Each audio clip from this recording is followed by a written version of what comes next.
Updog Poker here. If you guys don't know, I got a Twitch channel, twitch.tv/DBO wagons or DBO underscore wagons. Gonna be putting out some more content. Check out my Instagram, DBO underscore wagons, and we're gonna be putting out some more content with like hand reviews, just basic stuff. And today we got Updog Poker. He was an initial 200Z ignition grinder when all the lightning bolts and chips were falling from the sky back in the day. So what's up, Updog? What's up, dog? Wait, we're live? Yeah, we're live. I thought you were recording that for your video or something. No. That's for you. That's all for you. What's up, dog? Not much. I mean, just been chilling, chilling like a villain, like a Dylan. Like a Dylan? I see you're drinking Monster there. Eat no calorie Monster. I see you're taking care of your body. Always awake, always alert. And if he's not awake, he's always napping, taking those 4-hour naps, grinding the Sims, and then crushes the games. Can you Twitch support staff says I'm super quiet. Interesting. Let's turn you up.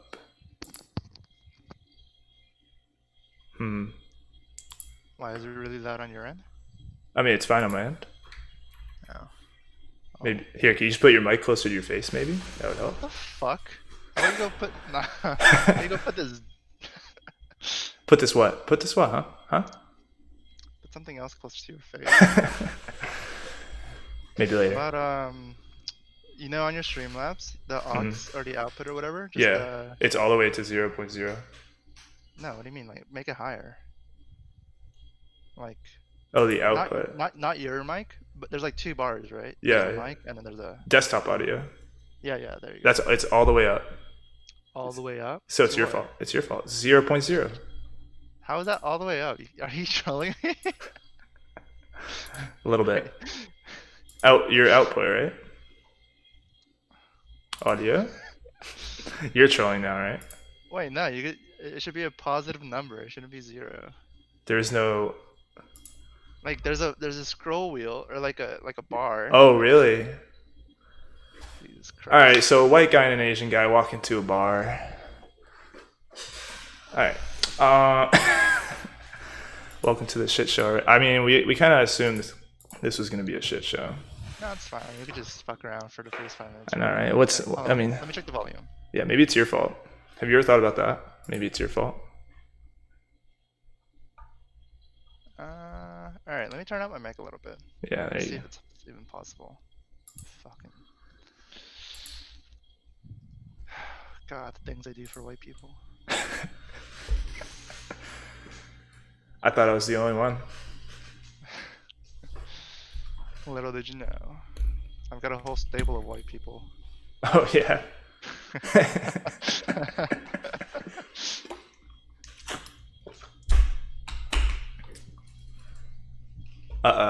Scuzos. Scuzos is here. Yeah, Moonshine. Shout out to Moonshine. Shout out to Moonshine. First person. I want to say shout out to Moonshine for taking the Phil Galfond bet with me that one time. I bet on Phil Galfond versus Veneviti, and boy, was that the best comeback in history. I was gonna just send him the money early. I was done. You realized you didn't have the money, so you didn't Is that what happened? Kinda, yeah. I was just like, Updog. Mr. Scuzos wants to know, Updog, last time you cut your hair? ? January. That was before Corona. Now, have you thought about just cutting it yourself? I mean, I was really gonna shave it off just because I'm not gonna go out for the next 6 months, but. Yeah, but Wagons is a fucking degen. He doesn't care if he gets fucking Corona and shit. Yeah, I just gotta try and, Yeah, I've got a whole not family die. of kids to take care of, dude. I got kids. I got kids. Yeah, kids that you don't know just because you're white. I mean, I probably have some kids out there. Yeah, exactly. I You don't know. need to take care of them. Making all them babies. Oh. See, I think Scuzos has a favorite here out of the two, but that's just me. This is weird with initial chat interaction, probably. Well, I mean, I don't know. It's 'cause- say it. You won't. yeah, I know, dude. Dude, Oh. honestly, no. I mean, this is how streams should be. Like, no delay, right? Yeah, no delay. We're trying. Yeah. Yeah. Oh, he meant like that. I thought he meant like. Yeah. Dude, I can't fucking do this to save my life. Yeah, this is pretty tough. So, tell us a little bit about yourself, Updog. You wanna introduce? Wait, are we starting already? Yeah, we already started. No, we already started. No, it's your fault. Just move the fucking mic closer to your face, dude. Oh my gosh.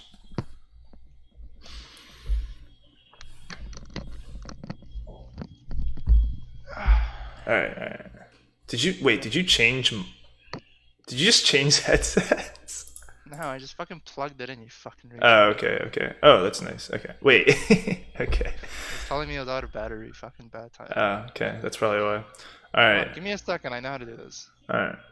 Give me like 2 minutes. Yeah, no, you're good now, I think. What's the topic of pod? I'll plug my IG. Hell no, get your IG out of here, dude. No one wants to see you lose to a man that burnt his fucking pork, dude. Mickey Ma. Thanks for the cheers, mate.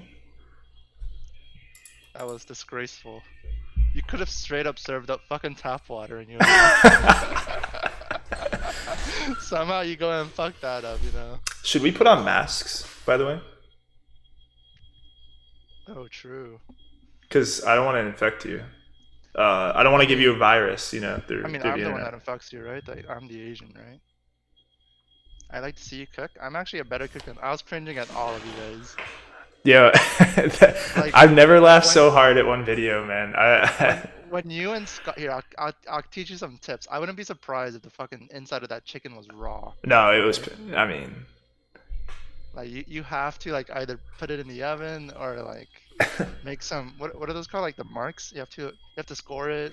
You have to do something in order for like the inside of the chicken to either not dry out or to cook. Like, but then you just like put it. I in don't the know. frying It looked good to pan. me. I liked it. Someone would have given me some. Someone did probably get salmonella, dude. The fucking corona is probably fighting off the salmonella as we speak, dude. I think my favorite part, like there are so many good parts, but when they're like going to judge, and then they're like, oh my god, that's so good for they're like really surprised, and you're just like, dude, like you know they actually liked it, and then like you just see Scotty come out with like the 2 plates that look like a fucking like what did they call it? Wait, what were you guys doing? Why were you guys wrapping noodles around chicken thighs? Like, what was that supposed to be? Yeah. Oh, dude, their plate looks so good, and I was like, damn. I was just like, I just knew they were drawing dead, and then Oh, that one girl, she's like, oh, the idea was creative, but that's it. that's as far as all positive comments go.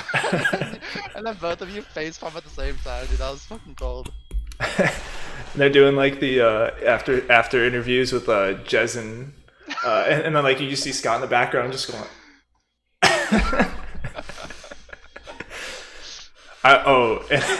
And then they're like 3, 2, 1, go, and they like pretended to like sprint to the grocery store like there was a time limit, and then like they did the fake like 10, 9, 8, like they're rushing to like finish the dishes and shit like that. I was just like, wow, they really just like made that whole scene up just for the video. Let me plug the video. Yeah, you want to plug the video?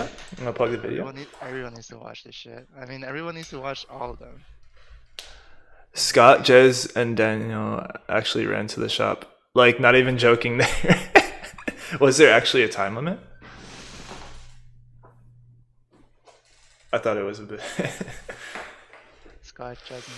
Yeah. Dude, just imagine Scott, Jez, and Daniel just booking it, and Ricky's just like, yeah, I'll just get there when I get there. And they're like holding the camera like in the grocery store, and people are probably just like,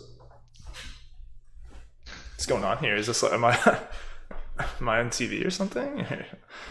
No, it was a good video though. It was a great, dude. Tell me you didn't chuckle like 30 times during that video. That thing was hilarious. I mean, all the videos are pretty good. Yeah, the videos, dude, high quality content in between like little scenes. It shows them like getting into the car, like the skyline getting dark or something. The security stopped us filming. Yeah, fucking Walmart's gonna fucking just, dude, that Walmart security is pretty lethal. I don't know what you have as your main grocery store, but They don't have a Walmart. what's the security like at your fucking grocery store? Do they have like an army just like ready to stop you from filming? I Because mean, it's they kind of probably don't want illegal. their like corn secrets getting out. Yeah. So Updog, you want to tell us a little bit about yourself? Where are you at? I mean, Let's I think to be honest, like I've been around here the most. I think like more people want than me. So like, why don't you introduce yourself? no. This podcast is about you, buddy. So you moved to San Fran. Are you in San Fran or LA right now? Oh, give me a second. I'm still trying to figure this mic stuff out. Dude, you're fine. Am I really? Yeah, you're fine. I want to hear more about the Updog. All right, for sure. Yeah. So we're are you in San Fran or LA right now? I'm in LA. You know that, right? Everybody knows that. Why is it? I'm gonna make this podcast as hard as possible for you. I see you like drinking liquids. Ugh, you already mentioned that 3 times, dude. Wow. Okay. um. So, did you play any sports growing up? Did you have like you said you played tennis. You want to tell us a little bit about that? Not really. You're full of cringe. Bro. You're full of cringe. All Um. right. I played tennis when I was little. I played in high school, got varsity, was captain, and then got bored and played volleyball also. You're a volleyball player. I didn't know you were tall. I didn't know you were tall. How tall are you? I'm like 7'2". 7'2". That's pretty tall. Fuck, dude. It's just, uh, Yeah. so, how'd you get into poker? Like, how'd you see? Let's hear like a little backstory, like first experience. Well, it was like 12th grade, and me and my friends were just bored, and we were like, all of a sudden, or we had, oh, actually, that's a good story. Actually, I gotta back up a little bit. All right. So Let's rewind. we were all broke ass kids, Mm. and so we didn't really have much money. We literally got like $5 a month to spend on food. And then one Christmas, I got a $25 Target gift card. All right, High stakes. high stakes. Dude, $25 was a lot, but it was at fucking Target. What the fuck do you get at Target? And so we went to Target, and then we saw these poker chips. Me and my friends were like, oh shit, we can spend our $25 on this. But the poker chips were actually like $30, so it kind of cut into our budget, but we got it anyways. And then we played with it, and naturally, I hustled all my friends out of their dollars. But Right. They didn't know what they were yeah, dealing with. yeah. And then I thought I was a crusher. Now I was crushing my 2 friends that I play poker with, and so actually I was 3. But and so I thought I'd play online. I lost like $20. I was miserable just because $20 was a lot. And then, but I just kept going at it. I just kept You just reading. never gave up, even though you knew you were a losing player, you never gave up. To Well, get to I the win, mean, to I be a mean, I winning still player. haven't given up. I mean, I'm still a losing player. I don't know about you, but I'm in there. yeah. I mean, Uh, times are tough, man. did you watch like were you more of like a fanboy, watch like high stakes live poker, or did you watch like the World Series of Poker like on TV, or you just kind of started playing it when you were 18? No, we just started playing it, and then I started like YouTubing like poker YouTubing. shit. Nice, Yeah, nice. like Like you were that's how I watching got into the YouTube, whole. or you were creating the content like for when you're. Yeah, you didn't see me, dude. I'm Scotty Nguyen, you know. Well, you know you know Oh, when you're the one who said if you call, it's all over, baby. yeah, exactly. That's Yeah. me. Okay. That's me. I just had to go in a different persona just because it is what it is. Sometimes it be like that. But It do be like that. It do be like that. yeah. Now, how'd you get like what was like the step that made you take it seriously and start? Use. Mainly just because I needed the money, Hmm. and I saw poker as a way to like it depends on like your performance, right? Like you're not so like a lot of my friends at the time, like they were forced to like not go to college, and they had to Hmm. pick up like a part-time job for like $11 an hour. That was their life, like. And then I had Yeah. a friend that worked at a bakery for like since he was like 15, and at the time we were like 18 or 19, Right. and he got like 2 promotions and they were like 25-cent raises. So he It's ended up pretty making good. like 12, 25 an hour. And then Yeah, like a but year later, edges, that became the new minimum wage, you know, like like Yeah, yeah. so it was pretty meaningless. And so I mean, looking at that, I mean, like I saw poker as a way to like, like you could give yourself a raise, like you just gotta study, move up stakes, and there's your raise, like Yeah.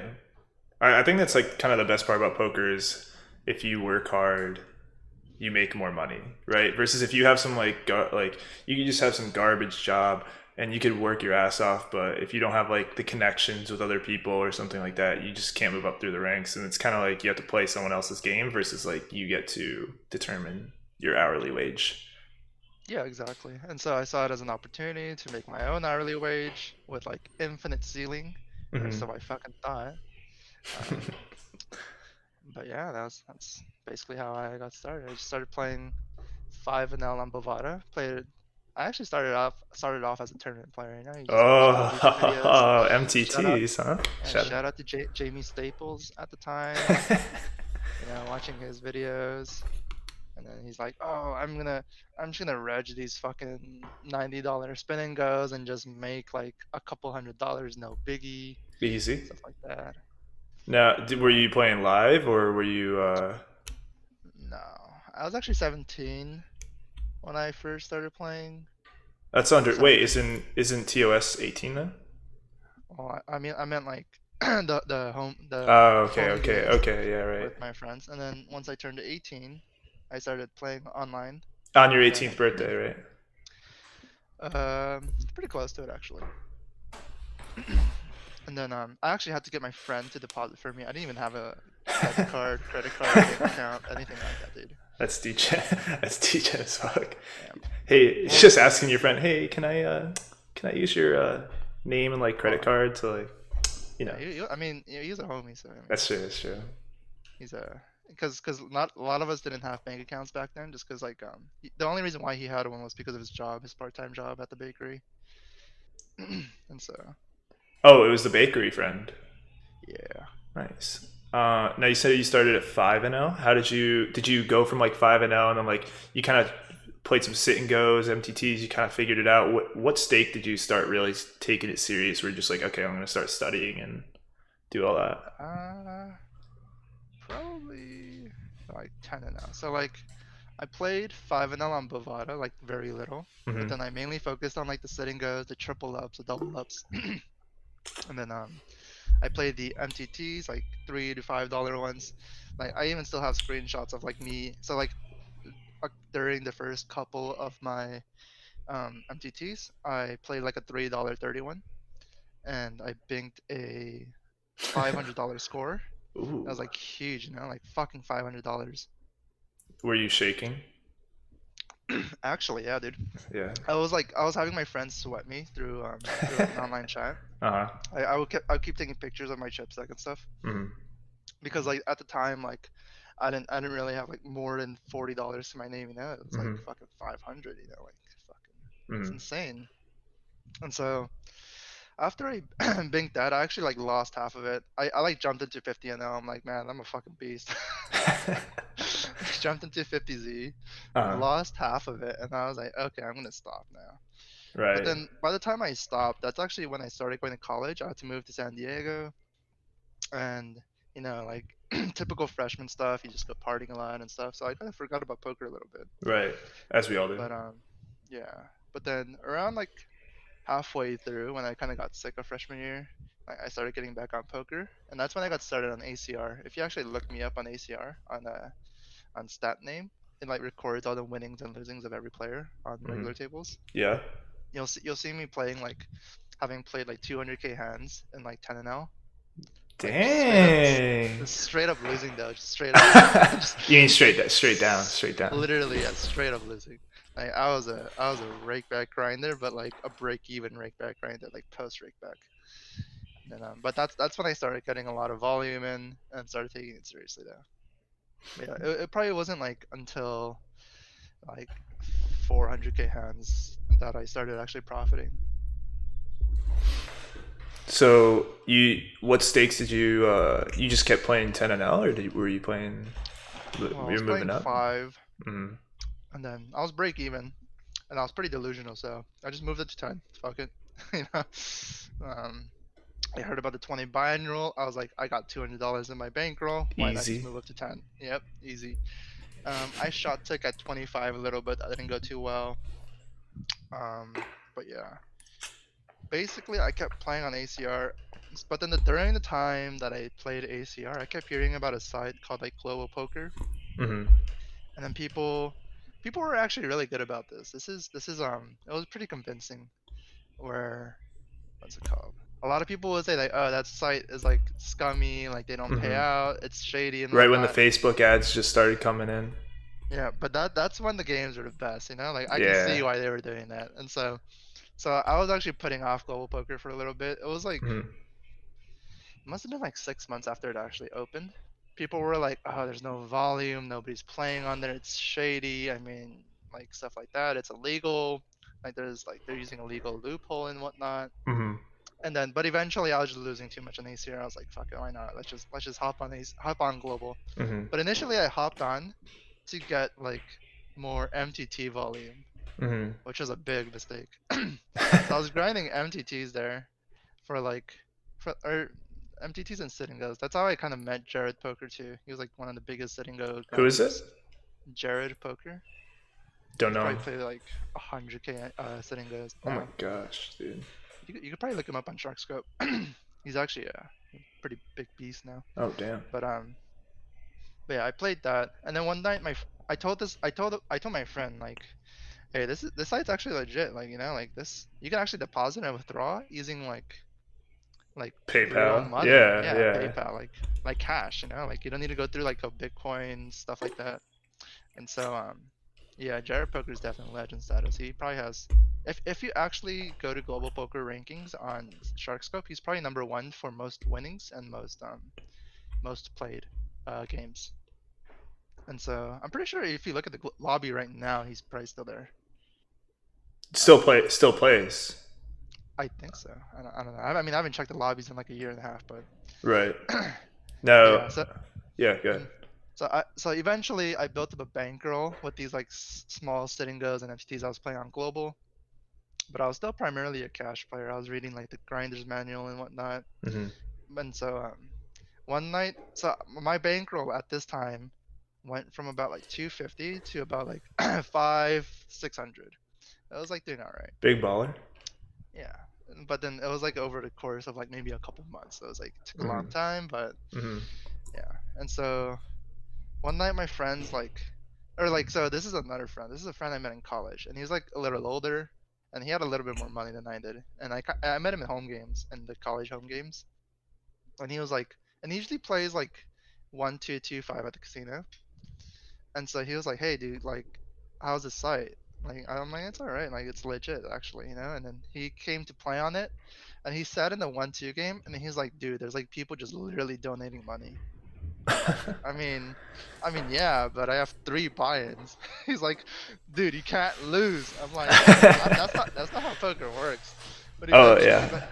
eventually, he actually got me to play 1-2. So I Mm-hmm. short stacked 1-2. I bought in for 80. But then I quickly ran that up to like 1,000, like 500, like no joke. And so I like quadrupled my bankroll in like a day. It was nuts, and I was only on one table too. And so I was like, this is unbelievable. And so that's like that kind of like started the whole thing. So I wanted to move up stakes like kind of legit. And so after that session, I kind of used that as a so like I guess this is gonna be like a recurring theme for my poker journey, but it's Mm-hmm. basically like I tried to reinvest in myself as much as possible, Mm-hmm. and so with the money I won, I got like an upswing subscription and stuff. And this guy's asking, "Are you the one short stacking the Iggy pool?" Yeah, how'd you know, dude? That was me 2 years ago, man. I'm sorry to say it, but give me your money. Um, But yeah, I wanted to move up legit. So I moved back down to 25, Mm-hmm. studied upswing. Shout out to fucking my name is Carl. Ooh. And yeah, I studied upswing. But then the thing is like I moved up so fast just because the games were just so good.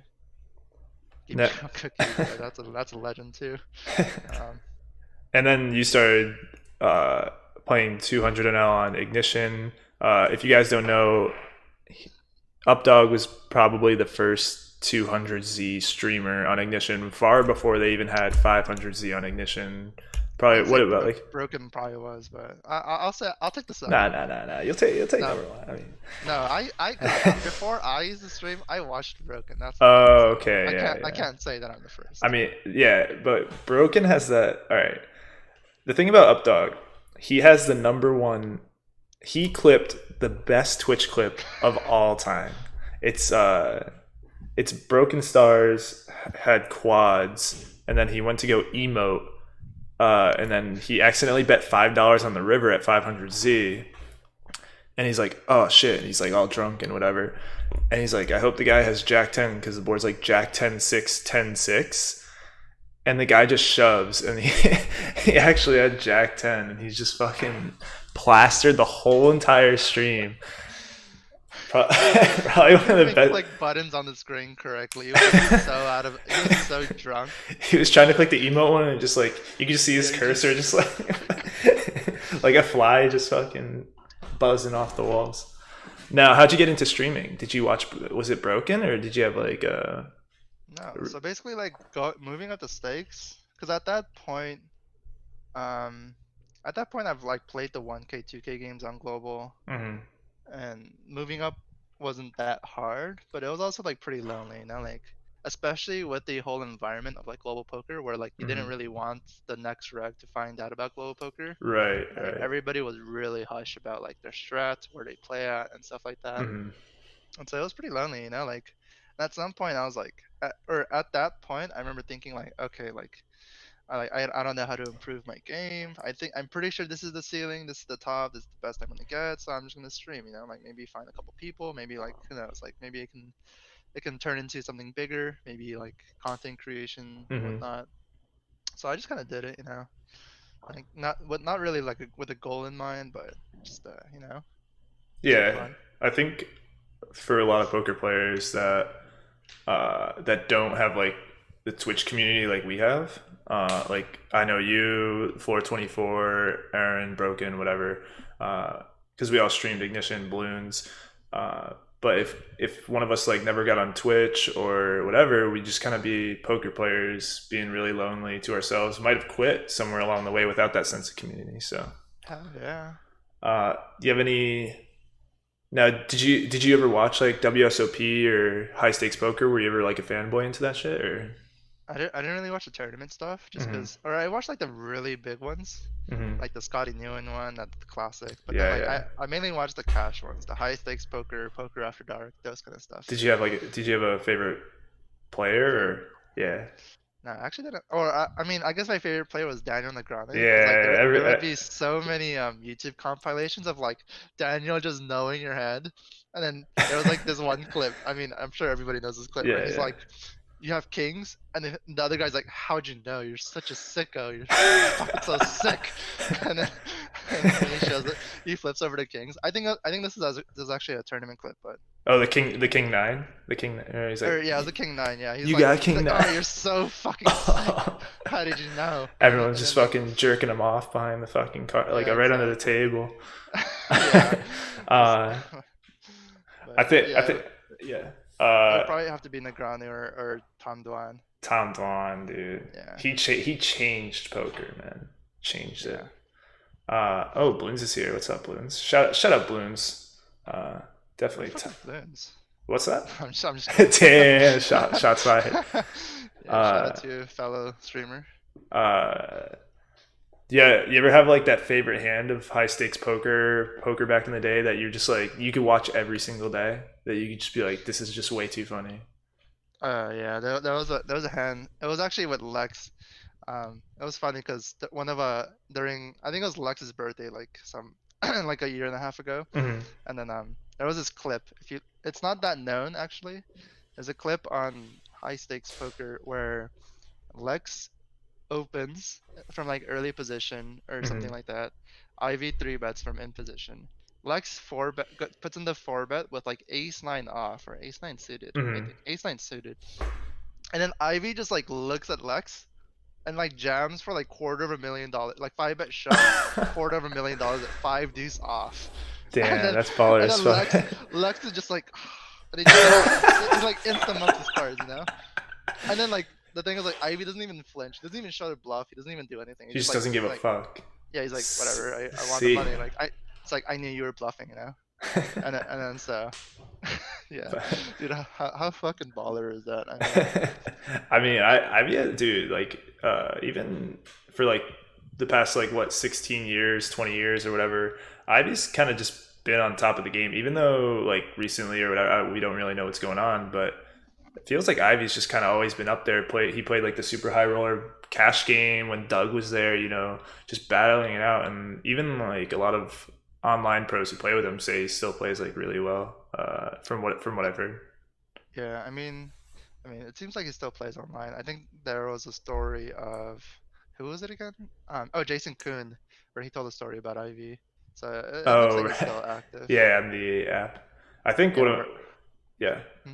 huh? Where Ivy's app glitched and he couldn't see the river card, and so he just politely asked Jason Kuhn what the river card was, and then he threw in the call. While Jason was bluffing, that's like Yeah. so baller. I think my favorite hand was I think the best show was the big game by far. Like my favorite, but my favorite hand on that show was when Phil Hellmuth had Ace Nine versus the Loose Cannons Kings, and they ran it 4 times, and the Kings won the last 3 out of 4, and everyone just like jumps out the table. 3 out of 4! Oh my god, that's crazy! And then everyone's just like, "Why is everyone so happy except for Phil?" And then Phil's just sitting there, just like it's just a close up of his face, like, and it's just like it shows like the wart on the side of his nose, like. So, you want to tell the people like what your main grind is? Like, what do you do nowadays? I What's your schedule? I play a little bit of No Limit. I mean, Mm. before this, I was playing a lot of No Limit, but Mm.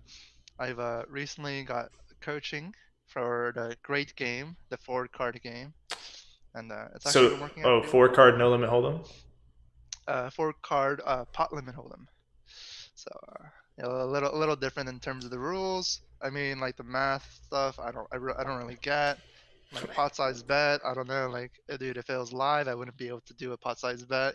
Fuck me. But Yeah, because the thing I don't like about PLO is that you can only bet a certain amount. It's just feels like it feels like a prison, you know. And yeah, it makes I it don't fuck with prison. honestly, it does make the game a little more simpler. Like, like when you make the call on the turn in like a single raise pot and the limit hold'em, and you're like, you have to be worried about like, oh man, this guy's gonna fucking 2x jam me on the river, isn't he? Like Yeah, that doesn't happen in PLS. It's a little okay, but I mean, getting shoved on for like 5x pot definitely doesn't feel yeah, good. especially when you have It like is fun top though. pair. Yeah, when you're doing it, it's fun. When it's happening to you, it's kind of shitty. It's Yeah, like it's not great. Shout out Scott for 3x pot jamming into me, and I called it off dumb light versus him. So shout out the kid. yeah, unless you're Scott, you always just get there and you always Yeah. get the 3x pot when you get there on the river. He got you, right? He had it? Yeah. Yeah, see, I told you. Yeah, Scott he always has just had top set. it. Uh, now, did you play any other variants of poker before cash, or like, did you play like other games? Did you play like any mixed games or anything? um, I actually played Short Deck live. That's where I Wow. met Scott Seaver. You were talking about the big game or something, right? I Yeah, actually yeah, met yeah. Scott Seaver.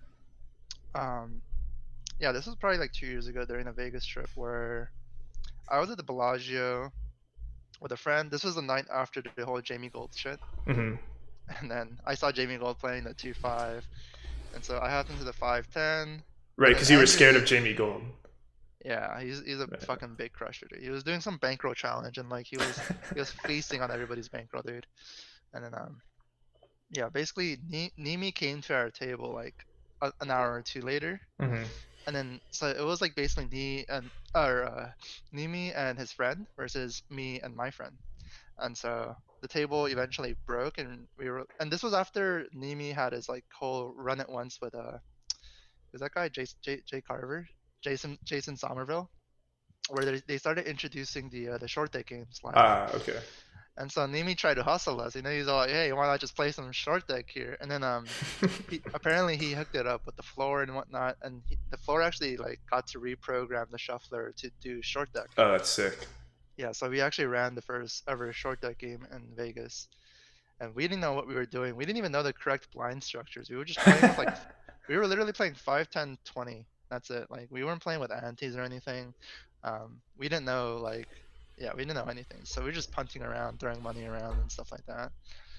Um, yeah, but what was the question again? I mean, I got a little off topic, but You like other variants of poker. I think you yeah. said it pretty well though. This was Scott Seaver and whatnot. Yeah. So Scott Seaver was in Bobby's room at the time, and so he asked Mm-hmm. him to play. But then apparently he got done like grinding for like an 18-hour long session. And then he was like, "Oh man, I mean, if I was a little less tired, I would play for sure." But yeah, he left. I mean, he seemed like a cool dude. After that, I actually saw his podcast with Joey Ingram. Like he's Mm-hmm. actually not the guy that like the media tried to portray him as. Like he's super kind, Yeah, like yeah. super like You could relatable, tell super that. Yeah. yeah, like super human. Like yeah, it was pretty cool. But it was pretty interesting to see like these people live. Mm-hmm. But yeah. Nimi was actually kind of a little I mean it kind of seemed like he was a little under the weather, I'm not gonna lie, but like Was it because of his poker game or I don't know, like he might have been going through like a poker downswing, maybe like a life downswing, maybe a fiance downswing or something like that, but fiance? I yeah, mean, he looked really depressed every time he got stuck. like like oh more well, depressed than the poker pro should ever be. just like Like his life's an act. I mean, have you ever been off on a fiance downswing? I mean, Let me not tell you, really. buddy. Let me tell you, buddy. It ain't good. Uh, um, Yeah. what? Yeah, I played a little bit of 5 card PLO, 6 card Ooh, PLO, but big huh? Yeah, I heard. I heard that's the new wave now. We know a certain person that plays the old 5 card game. yeah, should Maybe be we should 5 cards. shout out 6 card PLO. Uh, might as well just flip at that point. Uh, so let's get into like the poker mental game and kind of what it does for some people, because I know some people out there just like don't know what to do, and poker is just kind of their life. So kind of talk about what poker does to your mental state, and like how do you think poker has like affected your overall mental state? Oh, I mean to be honest, I think poker brings on a lot of like depression. I'm not gonna lie, shit's depressing. But but other than that, I mean, other than that, it's like I guess a life lesson that you learn from it is pretty valuable. Like you still have a lot of like mature people that don't understand how life works. So like I guess like a basic scenario. This is actually a scenario I encountered maybe a year or two ago, where it was just like something simple. Like we all got in a car, me and my friends, and Mhm, we were gonna go to a restaurant, right? And then we were gonna follow Google Maps, mhm, but then my friend's like, "Oh, I know a faster way," and so we followed his directions.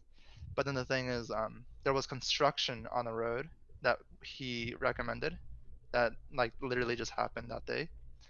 And so we ended up getting there later than Google Maps would have taken us. And then all of my other friends were like, "Oh, we should have just followed Google Roads and whatnot." Like, this is the whole mhm. results oriented kind of thinking, Yeah, yeah, yeah. right? Like any other day, like his way would have been faster.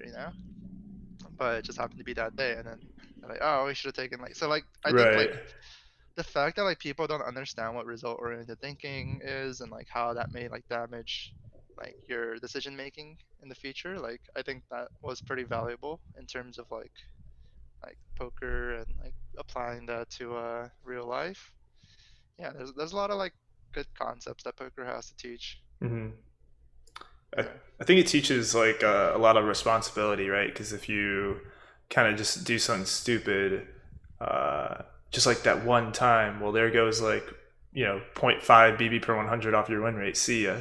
Or you can't just be degenning like like 5K no limit or whatever if you're like you got a couple buy-ins, because like there's a possibility You you just go you broke, just go yeah. broke, versus like it teaches you, all right, responsibility, you got to work hard. It teaches you like a lot of things that probably like school didn't teach you, where it's just like Yeah. I can get a C. Who gives a fuck? I'll still graduate. I mean, Yeah, like, who exactly. cares, bro? Versus like this is like, okay, well, if I don't do well, I'm fucked. Which is like obviously the way we probably should have thought. I mean, at least I probably should have thought when I was in high school. Like, okay, if I don't get good grades, I'm probably not gonna get a good college, get a good job. Versus like this is like, all right, I'd much rather like play poker, and I was like, it gives me a lot of freedom, but uh, anyway. Yeah, Uh, exactly. I think it teaches like discipline, money management, like mhm, perseverance especially. mhm. Because like the fact of the matter is that like, you're gonna have like there's a lot of delusional poker players out there that's only played like Stop it. 100k hands. Stop it. I'm gonna call them out right now. Names? Call them You out. got any names? You want to fire Uh, any shots? you really want to fire shots? I have a We'll list of sit. Twitch streamers. Oh, okay, okay, You okay. want me Let's to see. fire a shot? You want to burn bridges with them? I'm down, but I mean, yeah, yeah, I'm retired. you're I don't really retired. care. Yeah, I don't really care, but I mean, you're not gonna say my name, are you? well, I mean, how big is your sample? I mean, How big do you want it to be? let's look at the exclamation mark graph for a little Uh bit. oh. I mean, you got No, it. I'm just kidding. No, I've seen your graph. Yours is pretty legit. But Thank you, thank you. yeah, there's a Pretty lot of legit. people. Yeah, pretty legit for the most part. For the It's pretty most. good actually. Thank you. Actually, you know what? It is pretty good. I'm gonna say that it is good. Thanks, man. Good job, Appreciate it. DBO. I've seen your graph too. It's it's up there. All right. Anyways, I but yeah, just good. there's a lot of people that like have like 150k hand stretch Hmm. where like they're like winning 10 BP or whatever, or like that's like I don't know, like that's like the best case scenario, I guess. Hmm. Like Yeah. there's so many people that just show up with like 30, 50k hand samples and they're like, look at me, 8 BB, 12 BB, no pressure. I mean, but the thing is like I've gone on like having played like millions of rounds of poker now. It's like I've gone on like 150k break even stretches Hmm. and like or 100k hand sample where I just like end up losing after that sample, or even like Right. a 100k sample where like I win at like 20 BB. Like Yeah. there was a week a couple months ago where I just like won like 50 buy-ins in a weekend. Like it Dang, dude. happens, you know, Okay. Okay.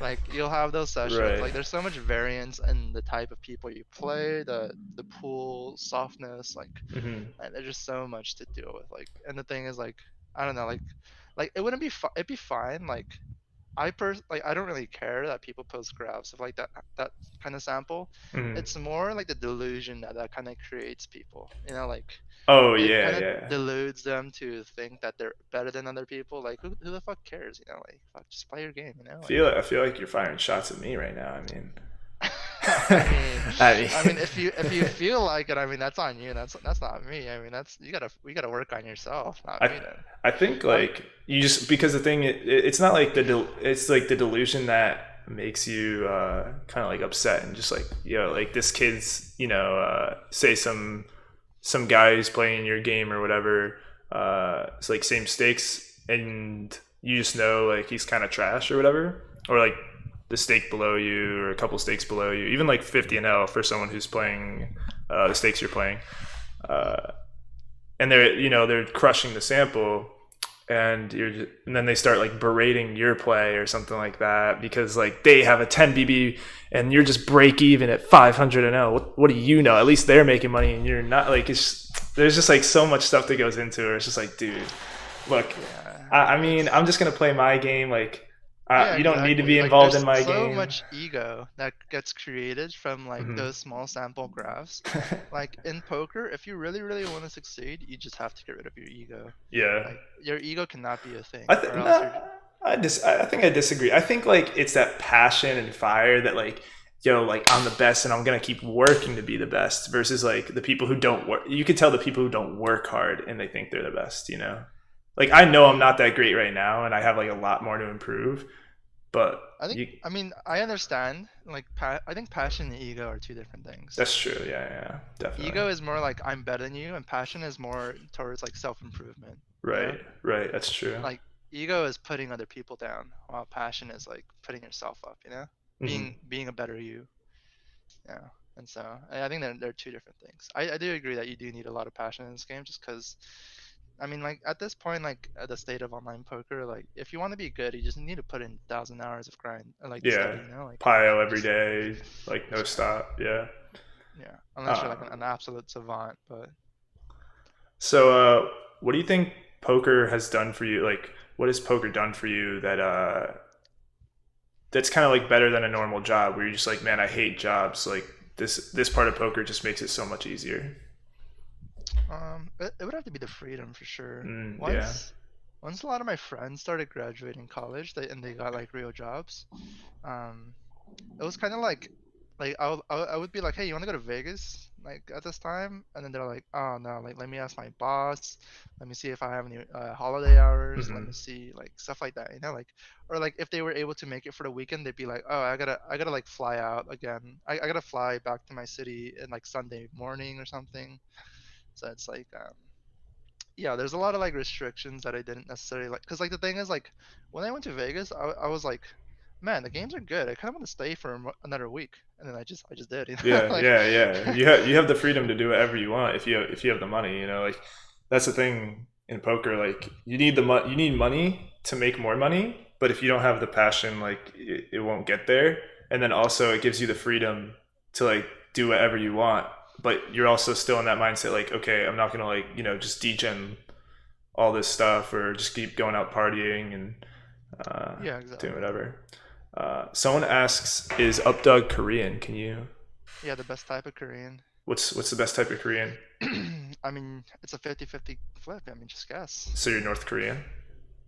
Shit, you fucking suck at flips. No wonder you lose to Jesus, Scott. what are you talking? Oh, I mean, I did win all those flips in Tampa, which was nice. True.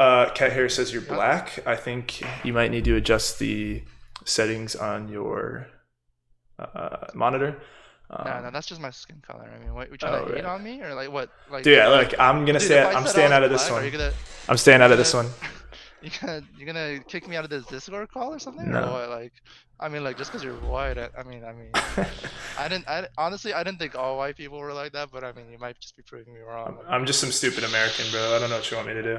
I, Uh, what do you mean? Like, dude, I'm just as American as you, dude. I have a birth certificate and a I last didn't name. say you were as just as I American. mean, what are you trying to say, dude? Just Uh, because I'm black, that I'm not born in America? you're Like, isn't black. that true? Someone says you're black from the waist down. Confirmed or deny? I mean, We gonna show that on camera? I mean, it's All not to my all stream. Who the the fuck cares? all the e girls out there. uh, so let's see. So you think having like others around you in poker is a big plus? What is like streaming provided for you that if you didn't stream, uh, that wouldn't have Are you? provided for you? Yeah. What's up? Can you stop reading off a script? I sent. God, it's so obvious, dog. All right. What's up, dog? What's up, dog? Nothing. Oh, okay, Dog. dog. Dog. Diggity dog. Definitely streaming. I think like the best for me. I honestly think that I got the best thing out of streaming, out of all these other poker streamers. It's like I was able to meet like Scuzz and Scott. Shout out Hmm. to Floor 24. And through Scuzz and Scott, I was able to meet the other guys on Hmm. Floor 24. Um, and Neuron Poker 2. Shout Hmm. out to him, Shout out. Aaron.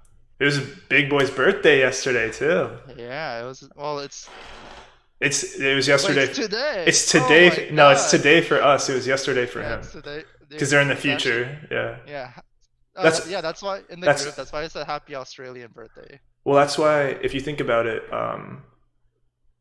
that's why he like always wins because he knows the cards before everyone else because he's in the future. Versus Ah, the other players in America, they're a day behind, so they don't know yet. this How that unfortunate. is that why you always win against me in these heads up battles? Because you're 3 hours ahead of me. Yeah, Like, yeah. Oh, God wait. damn. Do This you is wanna say that so again? rigged. What's I beat you in those heads up battles? You wanna? I mean, what are you supposed to do? Like, I don't really know too much fixed limit strategy, but and like 1,000 big blinds deep too. I mean, like, We were not shit. 1,000 big blinds deep. You're We were pretty. like 5,000. We were like You're 50,000 big blinds deep. like I haven't ran a sim for 50,000 big blinds. I'm gonna be honest, Jay. All Yeah. right. But yeah, like just being able to meet those people. Honestly, like without those people, I probably would still be like some like. Honestly, I probably wouldn't even be in poker if Right, I didn't yeah. know those people. Like the fact that I was grinding with those people for like a whole year, just like constantly putting in like the grind together and like sims and whatnot. Like, um, yeah, just like probably wouldn't be here without them. So shout out to them. Shut up. We got a question from the chat. Mbaha10 asks, is Iggy getting tougher or is it still the same as 1 year ago and before? You want to answer that, or should I answer that? I mean, I wasn't good a year ago. I mean, I wasn't great. Like you just look back on your game and you're just like, dude, True. what is that turn call? Or like, dude, why am I jamming? You know. But I feel like you've been in the game a little bit longer than I have. I mean, but that's a thing for every poker player. Like that's the kind of answer that I was gonna say also, where like I think it was softer, but the thing is, I improved from like a year ago, so it's like it feels the same. Like it's like I'm sure Yeah. it did get tougher, like in a well, how do you say, like in terms of like relative Hmm. toughness, it Yeah. didn't change, but like in terms of like what's Because the everyone's opposite of getting better relative? together. You Yeah, know. exactly. Yeah. You So. know? The thing is, like in Anon pool, like if something starts printing, like the strat starts printing, everybody starts using it. But if everyone starts using it, the counter strategy is good, and then it just like moves back and forth. Mhm. And so, yeah, it's just whatever. How do you feel about like those courses like Kano and whatever? Um, I think I think they're good for. I think honestly, all those. I mean, it only makes sense. I was gonna say that these courses would have been good if they were released a year ago, Hmm. right? Because the thing is, like, they were using those strategies a year ago to beat the games, and so they couldn't necessarily do that.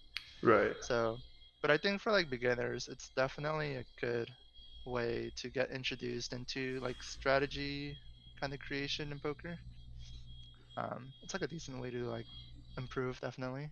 Hmm. Yeah, I agree. Those I've seen like a couple courses, and for some reason I just can't like stay on track with the course. I just need to like learn new things each day and little stuff like that. But not really like an entertainment factor that kind of keeps me like focused while I'm watching it. But I think something I actually learned from a lot was watching like those Doug Polk poker hands videos because he would make like little jokes in between that would keep you Yeah, interested. But he actually had some really deep level strat for like some 50 NL squid like me. Just exactly. yeah, like yeah. I mean, I think like people like Doug Polk, even though a lot of people don't like him or whatever, his videos were really they were really top notch, and he was probably one of the best players in the world at one point. And it's kind of hard for uh, people to get to the top like that and start making content on their way out.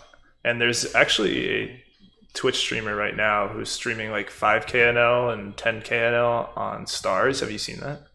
Yeah, the Cole guy, I think. Yeah, yeah. How crazy is that? It's pretty insane. I mean, insane is one word. I just think it's stupid. Like, Yeah, yeah. It's not smart, but it's kind of like simple or you know Shroud or whatever. Even though or like the best players in the world, they're streaming. It's kind of interesting to have like the best players in the world even streaming. yeah, definitely. But in terms of like your own hourly, I think that's kind It's of cool. horrible. Yeah, unless he Like must be doing an exit scam or something. But someone asked something him, like that. "Hey, why do you stream?" He said, "Don't know. Just wanted to." Like what a go to answer. He just does. He's just. I mean, Yeah, too rich to care. Am I right? exactly right. Yeah, It's yeah. He's it's cares. exactly too much to care. Uh, someone asked me, "What are my plans after college? Going to play full time? We'll see. We'll see. We'll see." Do you Uh, plan on graduating or?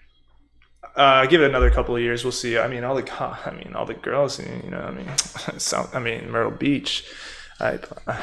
Yeah, I heard Myrtle Beach is popping, dude. Where is that? Where is that in like North Dakota or like Tennessee Yeah, or it's really Idaho? really popping with the coronavirus numbers just fucking skyrocketing. Speaking of coronavirus, what do you think this has done for poker in general? Like, what has coronavirus done for live poker, online poker, and for you personally? I mean the online games are good when the casinos close down. That's for Hmm. sure. Yeah, the traffic went up For immensely. Yeah. sure. Hmm. You can like kind of see in like everyone's graphs, or like once the corona hit, like it kind of like steep up, and then like it kind of flats out a little bit, like because the game's gonna die out a little bit, Hmm. not enough games and whatnot. But yeah, I mean like I think everything's gonna come back to normal, come about like another 6 months. So I think it's just a little phase that it had, but yeah, I don't think it's done too much other than like short-term games. Yeah, I've noticed a lot of people from back home. Like I see on their Snapchats or Instagram stories, like them playing with their clay, like red chips, white chips, or whatever, just playing little home game for like $20 or something. I got like I know I got like at least 3 to 5 invites saying, "Hey, you want to play this $25 Poker Bros tournament with some of the boys from high school or something?" And I was just, just like, but people are like getting into it because there was nothing else to do. So maybe that'll. Someone actually asked me like, "Hey, where can I play poker at a casino? Like, what's the buy-ins? Like, how does that work?" I was like, "Oh yeah, it's like typically like one to $60 to $300 for like the lowest stakes at a casino." People are starting to get into it, so that'd be pretty cool. Uh, Yeah, definitely. I think the one long-lasting effect is that like I've played a lot of live poker in mhm, the recent months, like before Corona, right, and I BC. kept in contact with some of the live regs. Or like not really necessarily I did, but like they would ask me questions here and there, and then a lot of them actually like started playing online because well it's like their livelihood, you know. They've Mhm, been like a live poker reg for 10 years and they don't know what else to do. But then they play online and then they actually kind of enjoy the online grind, whether mhm, because it's either like they have kids they need to take care of so this is more flexible, or like they just don't like leaving the house, or like right. they realized how soft online can be and like the amount of volume that you can get. And then like I even have like a friend like that built a whole new computer, that bought Pio, like is asking me about how to run scripts and shit. Oh, nice. Like, and so like I do think that like it's gonna be good in terms of like online overall, just because like a lot of people kind of got introduced to online and they're Mhm, like, hey, like, and then like obviously 90% of them are gonna go back, but you have like that 10% that are like, hey, I might stick with online a little bit more than I right. normally would, And so I think that's pretty decent. Yeah. I mean, definitely, we've noticed a spike in bad regs for sure. Like you could definitely. I mean, when I was playing 200Z, I could definitely see a spike of just bad regs everywhere in that pool. Like you could tell, like they kind of had like an idea of what they were doing, but it just wasn't their wheelhouse, as Berkey says. Um, I don't really know what Berkey says, I'm gonna be honest. why you don't watch Berkey?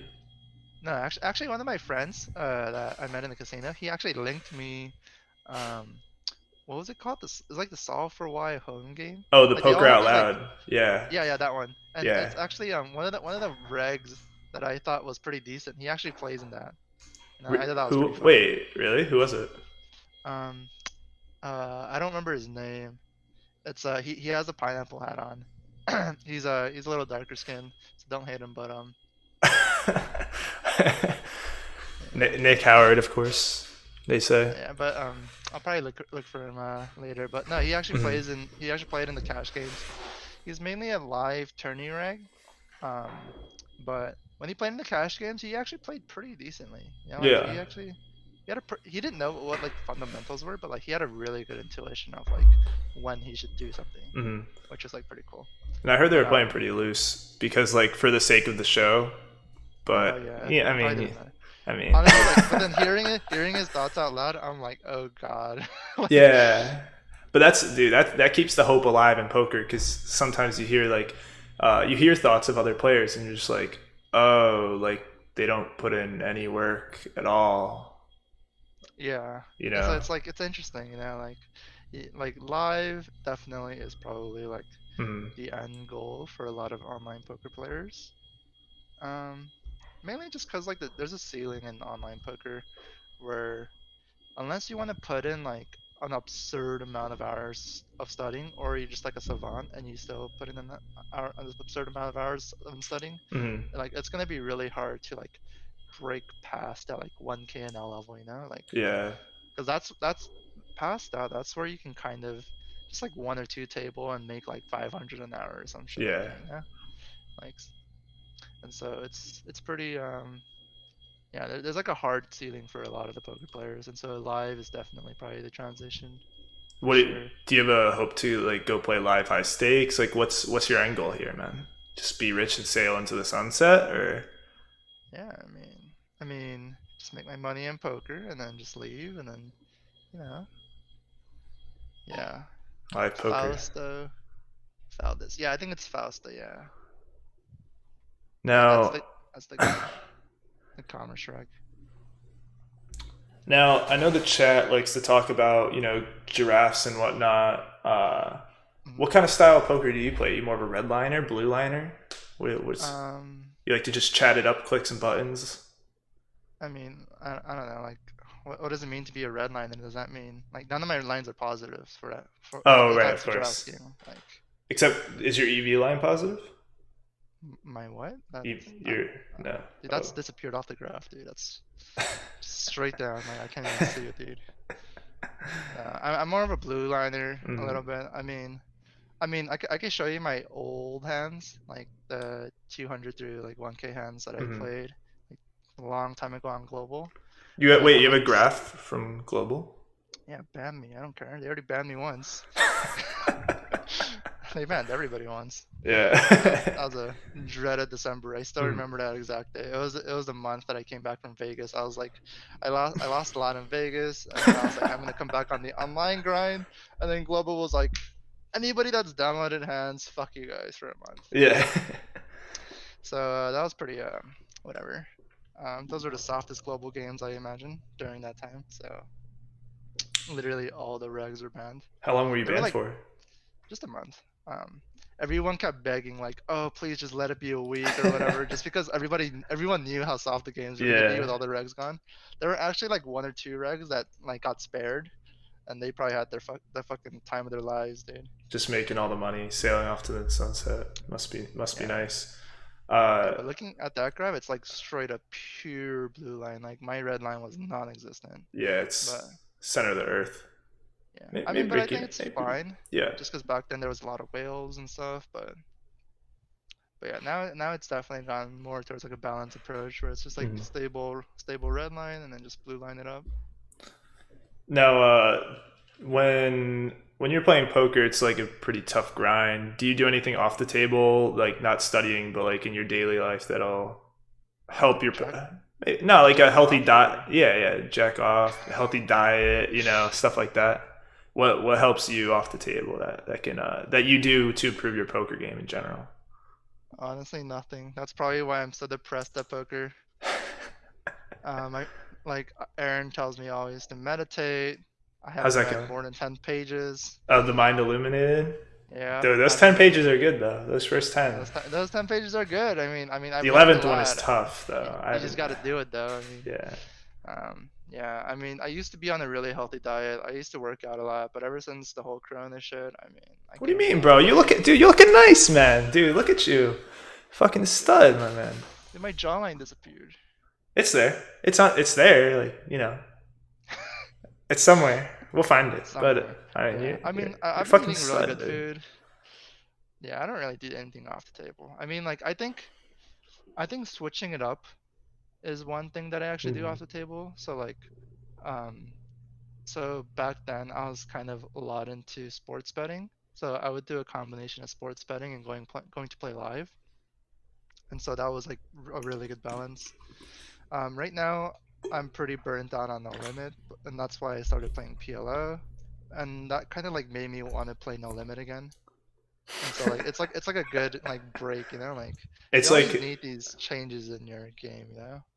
It's just really hard to grind something for so long and just like still perform at the top level. mm, it's like when Uh, you had that girlfriend for like 10 years. You break up with her to go see some new hot Latina sexy chick, and then you just like, I don't know. I kind of want to go back. That was my life. But I don't yeah, know. I for mean, I sure. feel like you could do multiple women at once, or as in poker. I meant like women in poker.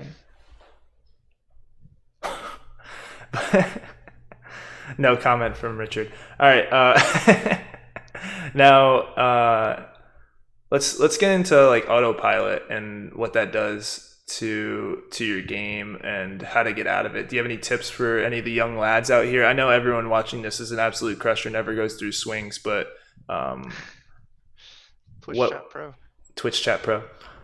Anything you can anything you can Um, discuss on how to get better at that? I figure that's a big problem for a lot of players out there. I mean, it depends on how you play. I think the people that tend to play like 4 tables max, Hmm. or even like 6 tables max, they don't usually like go on autopilot Hmm. too much, just because like, yeah, there aren't that many tables. Like, but for me, I like to play a lot of tables, and so the problem that I'll have is that like the decisions get a little tiring past like a certain point, and Hmm. so I'll just like autopilot, Right. like just like autopilot call down top pair versus anybody and stuff like that. Yeah. And so like I would just say like honestly, if I were being like realistic, or I don't even know anymore, just because I still suffer from the autopilot problem. But like just stop playing it if you're autopiloting. Obviously that'll make it so that like you only play like 10, 20 hours a week, but um, I think when you're autopiloting, there's like a possibility that you're not even beating the games. So Yeah. Agree. uh, yeah, so it's like an interesting thing, I guess. You could probably do the math on that, but I mean, I remember you sent me the picture. Like we were me, you, and the boys. We were like chatting in Discord or whatever, and I just remember you just sent me that little hand sample with the graph, and your red line was like break even the whole day, and then you're like, this is where Discord just shoots like yeah. straight down. I Like it think. literally happens every single day. It's Mm-hmm. like I know it happens, but I just like I'm either like too lazy to get off Mm-hmm. or too lazy to fix it or just yeah, like because the thing is like I do want volume and kind of like a volume like addict. Mm-hmm. And so but yeah, honestly like to be honest if I'm autopiloting I'm probably not a winning player at that point. And so I should stop playing, but You're always a winning player. Beautiful face like that. How can you not be? Um, Now, I think one thing I notice about some poker players that can help them, when you see someone get like extremely angry when they lose like a big hand, they like slam the desk, or some of my favorites are when Scotty just fucking chucks that water bottle halfway across the world and smacks me right in the toes. Uh, but I think something that has helped me a lot was when I lose a hand and I can like laugh at myself. You know what I mean? Like it's not that serious. Like I know I have to work harder or whatever, but it's just like, oh, dude, like how does that happen? Versus just like someone just slams the desk, like what the fuck? Like it's just a whole change of mindset for different people that can help you just overcome those little bad beats. Like yeah, you can distinguish which one's a bad beat and that you couldn't do anything about it versus like you played the hand wrong. Uh, oh you're so naive. Just let that happen 30 more times in a row and then you're gonna smash a table. You're gonna do smash a you, table or two. do you Just want to talk guarantee. about that one time? I mean, that's what I thought too. But the thing is, like, it just seems so unreal when it just Mm, happens like over and over and over. Like there yeah. was a month in October where I'm pretty sure. So like I was in about like I literally counted just because I was running so bad. I was in like 16 3K pots, and I literally lost like 14 out of 16 of those to 2-outers on like the turn of the river. Like straight up like under like 30K in EV live in 1 month. Did you think And about winning the hand? I mean, not really. I mean, I just kept envisioning the Yeah. card that I lose to, and it just kept coming. Like, I mean, what am I supposed to Yeah. See, that's the problem. You have to ask for the cards you want, and then they give it do? to you. Yeah, I mean, like, So, it doesn't like bode well when you have like this young Asian kid just yelling for a deuce, like fucking casino, like, it didn't really. I didn't want that image, so I just stayed quiet. well, you But don't. No, you don't ask out loud. You can just be like, just a little quiet. You don't have to like. just a little deuce. Just like you put your head down. You cover you cover your eyes. You kind of open up right there, but you can't watch. You just peel. You Yeah, peel the cards one at a time. See if you hit that set. You don't hit that set. You have pocket threes. The board comes out 9-8-4, and it's just like no backdoor flush draw. It's all over. Hands done there. that was pretty brutal. Like, I've gone through some like brutal like brutal beats on and online, especially like in a row. But like seeing it live firsthand, it was just so brutal. Thinking that like I could play like 20 years of live poker and probably like on average I won't make up the CV, you know? I was like, damn, dude, this is shitty. Like it's crazy. Like online, you start thinking it's rigged, but live, it's like the It's dealer hella rigged. like the dealer like puts out the cards. You see the dealer put out the cards. Dude, at some point I kept thinking like, dude, like did the dealer like flash the turn card while he was like dealing out the flop or some shit? Like I would keep thinking like I would keep thinking that like there was no way they just got it in so fucking bad and just kept getting there. Like I was like, but like this was just like 5-5, 5-10, you know, like at the good old like casino, like local casino, you know, like Mhm. no incentive for people to cheat. It's like, oh, fuck, dude, I don't know. Everyone, yeah, yeah. This sounds a little low, but I have them all the way up. So, uh, How's now, this? what's that? How's this? Can you hear me breathe? I mean, hopefully.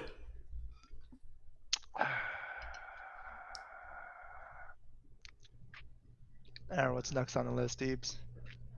I mean, you got something you want to plug? You know, you want to talk about? You want to let's talk about your Twitch stream, man. Like, you started streaming, and then you kind of took off. What was that like?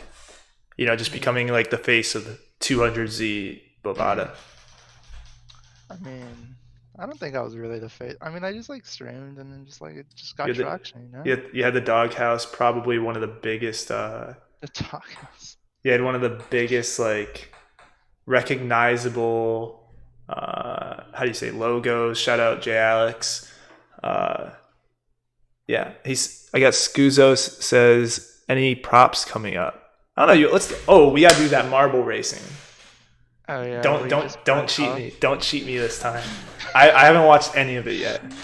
Dude, this is so We dumb. could we could do some. Let's do some live marble racing on stream one day. Here, I'm gonna tell a story. So one day Devio comes into the voice chat and he's like, dude, have you heard about marble racing? I'm like, no, dude. And he Like just shows marble me like Olympics. Like videos. yeah. Yeah, where they, like they're like these like this random person just like rolls down like 10 marbles down like some like 5 year like some janky obstacle course that a 5 year old probably made, and then like it's just whoever marbles finished first.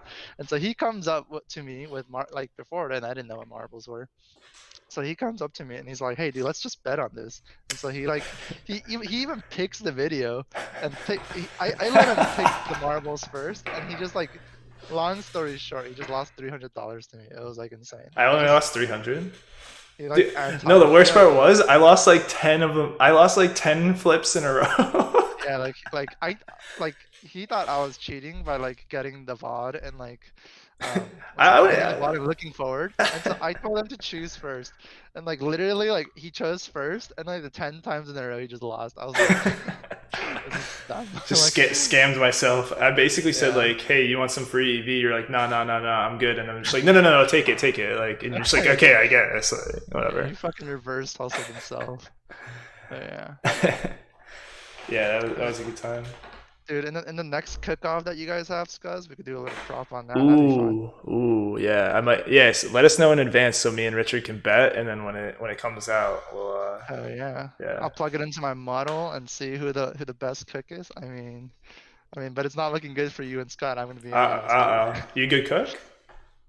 Who, me? Yeah. Of course I'm a good cook. Tell- I heard you like Korean barbecue. Tell me about that. I've never had I Korean mean, barbecue, man. you just put the meat on the grill and then you just You flip put it it when on. one side's done. Wait, you put it on yourself. No. On the grill. On the grill. If you put it on me, it burns. No, no, no. Yeah. Wait, the fire or the meat? I mean, either one. I mean, Let me know if you want that meat, Poppy. But what? So like you, what do you mean? Like you put it on the grill? Like you put it? Is it at like a yeah. restaurant or? Well, you could do that at a restaurant, but like Mm, more traditionally, it's done at home. We have like mm, these portable gas stoves. mm. They're pretty. They just fit a frying pan or a pan of some sort, or even like a tray, and you just put a tray on top. You just grill some meat, grill some veggies, and that's it. And then you just eat it right there, right off the grill. Sounds pretty fire. Not gonna lie. Sounds like Yeah, cooking. and then you go to a restaurant and you get all you can eat, so that means you can just eat all the meat you want and they're really good quality, and you don't need to do any of the dishes. I mean, it's a match made in heaven. I mean, Now, can we make a? I can't do like an Australian trying to be an Italian. I don't know if you caught that in Floor 24's recent video. He's he tries to say like Papa Deli in like an Italian accent, but it was great. Uh, that was just OP. Um, Now, did you have any like favorite poker players or streamers that you watched before you started streaming? You said Jamie Staples. Anyone else? hell yeah, I got some OG names. So Ooh, I got Art777. I don't know if you guys know, but a lot of the oldies will know him. Art777 used to be a 200Z streamer on Stars, and he was actually like, he like tried to make a community too, where like he had a Discord channel, and like I would post my like 5 and L hands that I played on ACR or whatever, and then like he would actually reply to them, and I was like, oh man, dude, this guy's watching out for me and shit. But yeah, he retired actually, and he got into the esports business in Germany, I think. that's pretty cool. Yeah, there's him. I mean, like looking back, he was an absolute whale. Like he would 3-bet like Jack 10 off. He had like a 3-bet percent of like 20% and stuff like and shit like that. Like, Hmm. but I think he was winning. Is that why you were well? Because you modeled your game after him? Hell yeah, like fucking blame him for that shit. But I mean, just props to him for replying to my 5-0 hands. You know, uh, I know I wouldn't reply to a fucking 5-0 hand. That's for sure. I'd probably just Yeah. tell him to hold pre and move on. There's so much content out there right now. Like you know, there's so many streamers. Just like there's no like big streamers anymore. Like I mean, there's Lex, but it used to be like Tonka, Jamie Staples, whatever. And now Twitch is like a bunch of like 200 to 300 viewer streams. Like Corey B out there just crushing the party poker streets. Everyone's getting like a contract. There's like so much content in the Instagram game. Like Ben a Bad Bees and Gazzy B, who have like these long 2+2 posts or were they PGCs or NVGs or whatever. So there's just so much content out there right now. Yeah, Bobby Wabi's pretty big.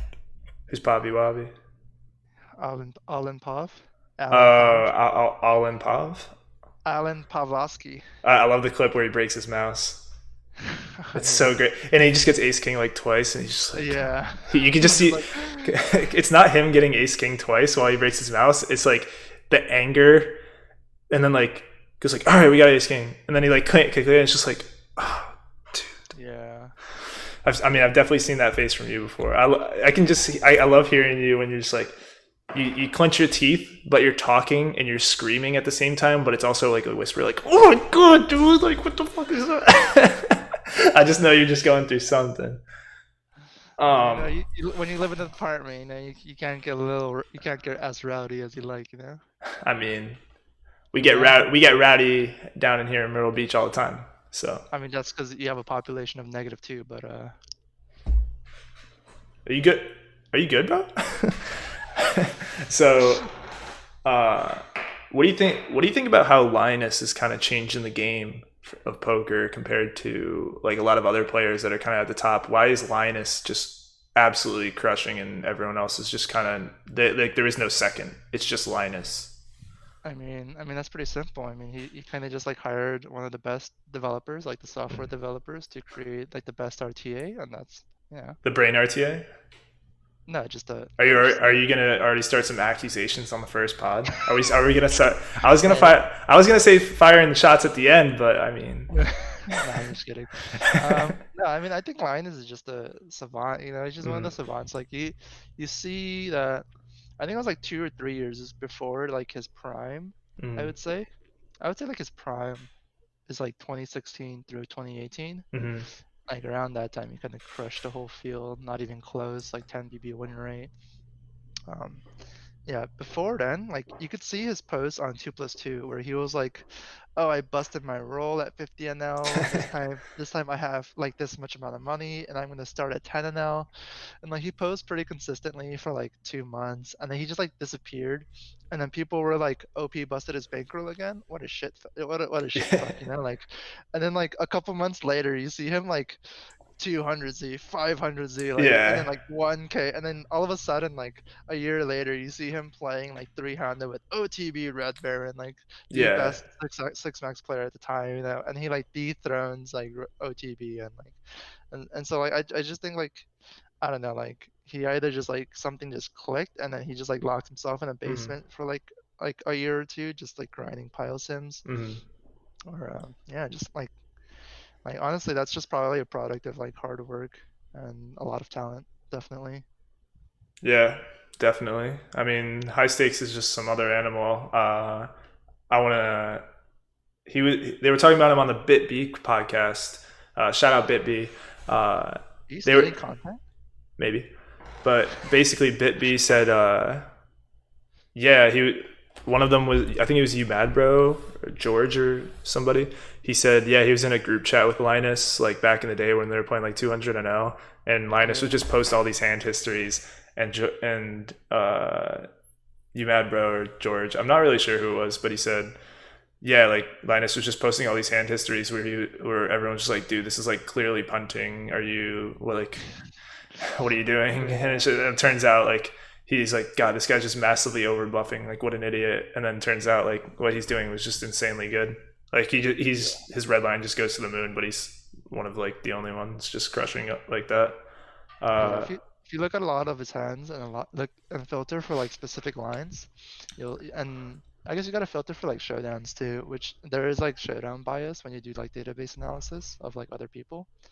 But yeah, you'll see that like a lot of his lines are actually like hugely exploitative. Like he'll have in some spots he'll have like 18 out of 20 bluffs, and like in other spots like he'll have like no bluffs at all, and it just works out. You know, like people don't catch on fast enough, and then it's just like he's just a savant. You know, he just knows what to do at the right time. yeah, just has it locked in his head. There's some really good, like there was that Show of Force hand, if you've seen that one, where he just like donks turn and just jams river versus Show of Force when he just has like a bluff where it's very hard to find bluffs in that spot. It's pretty impressive. I mean, Yeah, obviously he's the fucking goat, but yeah, he's forever. I think his performance from like the 10 and out, that's like the dream. That's like everybody's dream, right? The 10 and yeah, out yeah, 2+2 post turning into like the best six max player in the world. You know, like yeah. Even heads up, I heard like he's incredibly good at like heads up and also like heads up PLO as well. Like, yeah, I it's mean, he may not stupid. be like the best at those, but he's still like he might even be like top tier. Like Ben 86, you know, like is up there. Yeah, Uh, I mean, learning PLO myself, a lot of like the no limit, tra Fundamentals. yeah, it just translates really well into PLO from what Mm-hmm. I've seen. Yeah, and so it's just like honestly, like if you have trouble transitioning into PLO, just cover two cards and you're just playing no limit hold'em. You know, Yeah, it's that you don't easy. You need the know. other two cards. You only because you have to use two anyway, so you don't even need the other two. Yeah, yeah, exactly. I mean, you just RNG which two to throw away. I mean, it's just easy. You just simplify the game yourself. You don't make any mistakes, and Hmm. don't make mistakes. Yeah, exactly. I mean, Yeah, PL is a pretty easy game. You just press the pot button and bang, you make money. you know, They actually, if they that's what check, I thought. Hmm. if they That's what I check, they're thought. just gonna fold. You know. Yeah, that's what I thought, and it's like, the pot button's actually not used that much. Yeah. So yeah, I started looking through a lot of sims and stuff. My coach started like putting me putting me in some spots and whatnot, like showing me these spots, and like the pot button's actually not as used. Like like Mhm. before I got coaching, it was just like I'm pretty much potting or checking. Like there isn't an in between. I might like 33% here and there, but like I'm gonna pot a lot. But then yeah, the pot's actually not that used often. Yeah, it was just kind of like a limit game to me where I would just press the pot button every time, and that was kind of if I ever wanted to play. Yeah. Now, do you want to plug your coach? Is that something either like would he be interested in you plugging him, or probably not? Uh, Maybe. I don't know. I mean, I haven't asked them beforehand, Okay, just so better we'll safe than just leave sorry. it at Not that. yeah, yeah. Yeah, we'll just leave it at that. But Did you get coaching from anybody else for No Limit? um, I mean, I got coaching from a variety of people. I got coaching from Neuron. I got Right. coaching from um damn. Oh, it was Pete. Yeah, that was another 200Z streamer. Hmm. He was from the UK. He's actually like good buddies with Ben and Bad Beat, I think. He uh he was like childhood friends with Ben and Bad Beat. Um and he used to stream a lot. He runs like an esports organization now called Endpoint. And I actually got coaching for a couple hours from him. I thought it was alright. Um yeah, back then, even though I owned Pio, I didn't really know how to use it.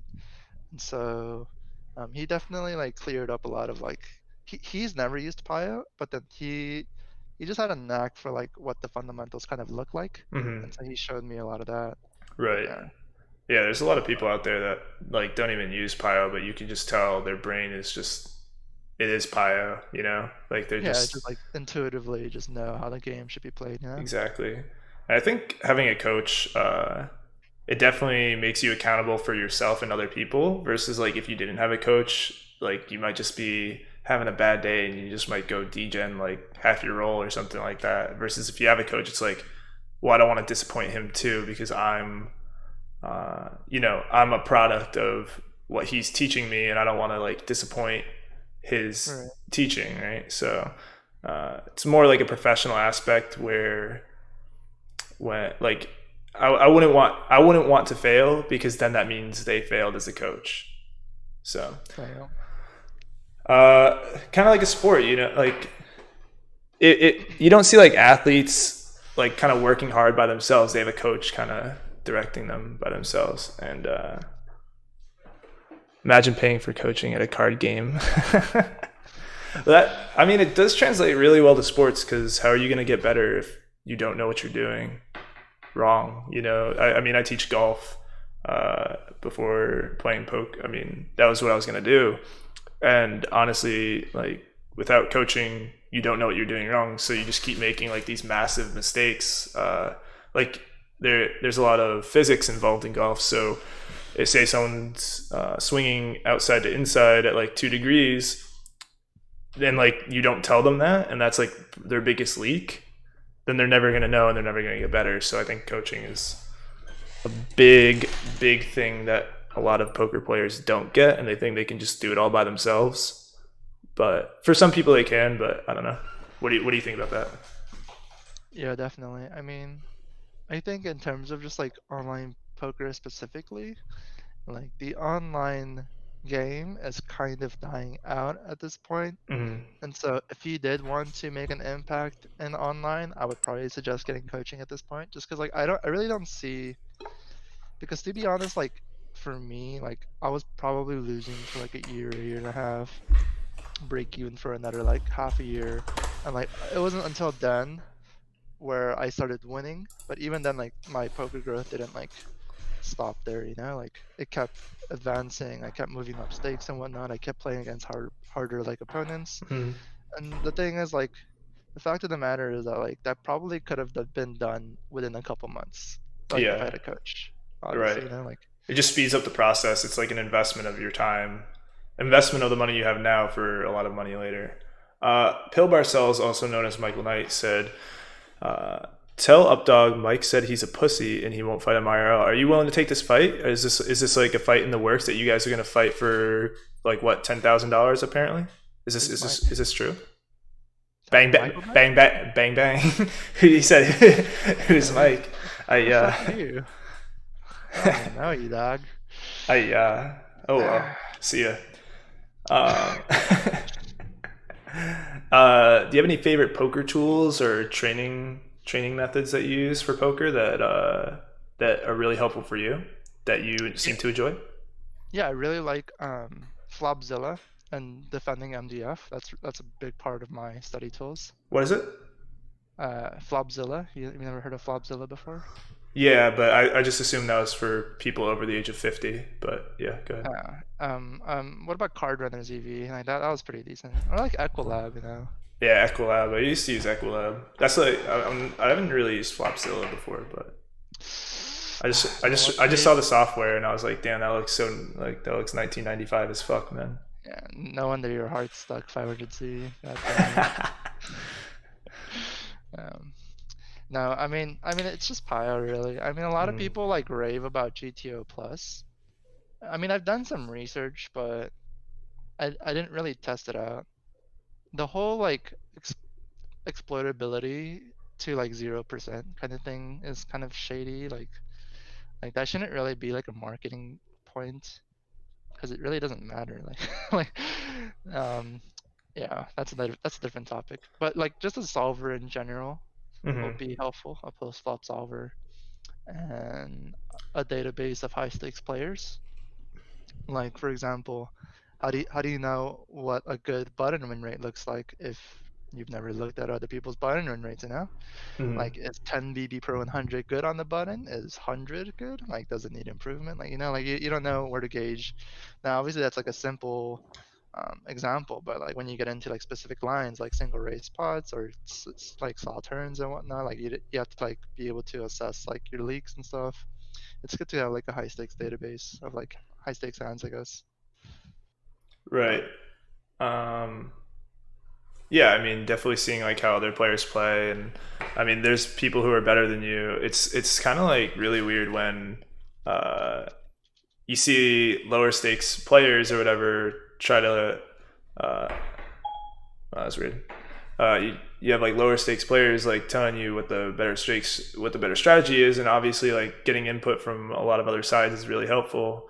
But then just kind of just being like, you know, in chess, the better player would teach the worst player. Like you don't, the worst player wouldn't have the better strategy for the best player. True. Um, You trying to fire shots are we at firing anybody? shots Or already? Are we firing shots already? who are you Uh, firing shots? I don't know. Name somebody. Done. Shots fired. Coming in. I'm gonna start firing All right, shots at let's do North it. 24, dude. I'm All right, do fucking it. Do it. who's that? Scott? Is that Scott? I That don't know, sounds like bro. I who is kind that? of. I mean, dude, they got new 2v2. Me and Ricky versus you and Dude, you guys Wagons. wrapped some spaghetti noodles around Did you like see? They like something sliced up little chicken size. tomatoes and like put it on the outside, and then Yeah, like like the you sauce guys was just like lost the burnt stringy. pork. I could straight up ship tap water to Australia and it would have been a better dish. Like I I think could straight up Chex Mix ship them cereal might have been cheeseburgers. Like just some nice In and Out. You already tried. I don't know. that's not No, a shot at your pork. Your pork was dude. burnt. Like I don't I know don't what you know. It want me looked to good, say. man. It was just a little well. I mean, this is interesting listening to the interesting to listen to while I'm on DM on CS. Oh yeah, did you know Jarek Wazar in here, one of our loyal Twitch chat savants. He's on Doug Polk's personal CS:GO team that Doug Polk coaches. Did you know that? Yeah, I did. I It's mean, pretty cool, man. I just saw the name and I was like, oh shit, like he's on Doug Polk's like team. It's pretty cool. God, Jazz, you don't know who you're talking to. All right, well, let's just keep it there. Just stay in your country, man. You don't want to do it. Stay in your country. When Jez gets here, man, that mullet's gonna be down to the floor, man. That thing is No, steisty. I like it. inspiration from Jazz. Look, I'm trying to grow out a mullet too a little bit, just Little sun. a little something, something. What rank Exactly. is Doug? I'm not sure. Well, Doug is the coach, I believe, for the team. Confirmed, denied, Jared. I mean, I Confirmed, think denied. Doug. I think Doug is a higher rank from what I heard from Jara. His team is in IM. Oh, nice. Yeah, I don't know what that means. Yeah, me neither. I mean, Anyways, didn't you say you were a global elite at once upon a time. Yeah, so tell us about that. How'd you get You so want to good tell at us it? about the 1v1s that we've played? I don't want to talk about that. I mean, look, I'll take the poker, you take the video game spot. I mean, Uh, so Updog thought he could challenge me to 1v1. He obviously had some type of aim bot, and I mean, it's it kind is of what it from is. I there. mean, Yeah, you guys. I I mean, mean, he's got that better internet. You know how my internet goes out all the time, so yeah, I mean, yeah. sucks to suck. I mean, if you don't got that RTA in CS:GO, I mean, what are you gonna do? Like, you're just gonna lose. So how do you feel about like better playing against better players to improve your game versus just bomb hunting in general for the overall EV? What do you think about people playing against better players to try and learn? Um, I think when you're moving up stakes, it's definitely useful. Just because, like, Mm, for me, when I've moved up stakes, like for example, if I was like 25 and now and I shot took at 50, Hmm. and usually like that shot's not gonna stick. Like that, you shouldn't expect a shot take to stick because it's gonna be harder, and it's gonna be Hmm. for more money. Right. But then I've always realized that once I play against those people, when I move down, the stake, that stake just becomes so much more like easier, like Right. Yeah. things feel more clearer, like your leaks get a little like more plugged, I guess, and like you just become like a stronger player. And so I do think there's merit in that, but I think like once you get to like 1K or 2K, I don't like I think like the reg three-handed battling, it's like I think it's probably unnecessary. Yeah. It's pretty hard to assess what your win rate is amongst like two other regs, Unless you in have a general. giant sample on them. Yeah. Yeah, in general. And so like there's probably a lot of variance in being able to estimate your edge against other people. Just because in reality you actually don't know that much about a game about their game. Like a lot of regs have the mistake of like they see one bad showdown and they automatically think like shit reg, automatically his whole profile game is trash, Yeah. like He's getting okay, that tag for life, dude. He's yeah, getting bad rag tag for exactly. life. Like that guy is imprinted with that bad reg Yeah. tag. So it's like It's hard to get out of that bad rig tag. yeah, but It's, in reality, like a lot of people will be improving throughout like the three-handed battles, and it's like there's a lot of variance in being able to estimate edge. So I think like that part is unnecessary unless you're mm, just an absolute massive crusher. right. Um, but yeah, I'm more speaking towards like the average person. Like I think like bum hunting is like okay, it's like whatever, like you just gotta make a living. It is You what want it is. you want to name some of the bum hunters out there? Expose them. I actually don't know many bum hunters. Back when I played, I don't know, like tables actually wouldn't break that often back when I played. We got a question from the chat. Curious what sort of bankroll rules you guys use for Iggy Zone. Do you have a bankroll that you Um, bankroll management, or do you just kind of fire shots? I would probably say like if you're moving up stakes, Andre. No, actually, I would see Andre like battling it out. I don't know, dude. Bang bang. But I mean, I mean, he can't battle it out anymore. Rip Andre, but next, yeah. You want to fire some shots at people that kind of took their shot at the bigger stakes and then just fell off the face of the world. That you kind of just had a single hand and just ruining that guy's career. You wanna rub it in a Oh little hell bit. yeah. There was I think a lot of the old school people, even Moonshot might know him. There was fuck, I forgot his name. It was like Mexican cowboy, Mexican space. It was like was it space cowboy or something?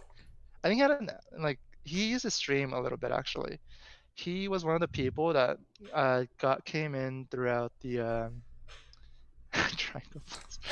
He was one of the people that came in during the global boom, and he would like consistently play like 600 and 1K, and then like maybe like a year later he had to grind like 25 and 50 NL. Yeah, Space Space Cowboy. cowboy. There Yeah. was there was also who was that guy? That guy also streamed too. U Rounder, I think. Oh The yeah, pro yeah, yeah. rounder. He I think he does like sometimes, but I was like, this guy's playing like 100 NL with like drive HUD, and I'm just like, drive HUD, Yeah. I'm out, bro. I Yeah, can't. he used to play like big stakes on global, but the game kind of Really. passed him because a lot of people because like that's the thing. Like I think the one thing that I actually did correct, I might have done like too correct. I might have like invested too much, but I always whenever I gained a lot of money, I always tried to reinvest in myself. Hmm. So whether that's like buying like products to help me grind, like monitors, better computers, pile, preflop sims and whatnot, like I always tried to like reinvest in myself, like because I knew that the games weren't going to be this good forever. Right. And so when the games die out, I still want to be able to sustain my hourly, you know. And so a lot of people kind of mistook globals, boom for like it's going to be like that forever. Right. Yeah, there's a couple other people. I can't think of. I mean, I could probably look at the 50 NL streaks and see a bunch of like old like people that I used to battle with at like 200 or 500 or 600 or I guess back then there was no 500. Now That playing on global kind of boosted your like way to the top. Now to the top. Now, what was like your plans if like poker was not an option? Like, what were you gonna do? Did you have like a um goal in mind that you wanted to be something, or yeah, I mean I was a pretty good school kid. I mean I didn't have the best GPA just because I really hated the teachers you that want to name I some had. names? Let it out. Nah, I mean it's kind of dumb. Anyway, yeah. In high school, like I took a lot of APs, and so Mhm. um, I had like the opportunity to graduate college in like 2 to 3 years. And but then I mean I had a full ride. They were even paying me to go to college, and Oh so shit! Dang. AP classes, dude. What do you need poker for? yeah, got the fucking golden. What was it, the golden minority? Is what they call Asians, you know? I don't know. I'm. Anyway, you don't know. All right, anyways, um, yeah, and then yeah, I was doing physics, or I was double majoring in physics and chem, and so I was gonna probably do that. I didn't really like school, so grad school was probably not going to be a thing. So Mhm. I wanted to be a teacher, like a high school teacher. Mhm. Yeah, same. Actually, pretty funny. Model minority. There you go. Thank you. I am the like you. I admit it. Model, not Like golden how you're getting minority. told this by the white By the guy. whitest. Yeah.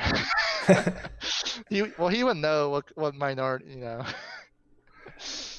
Anyways,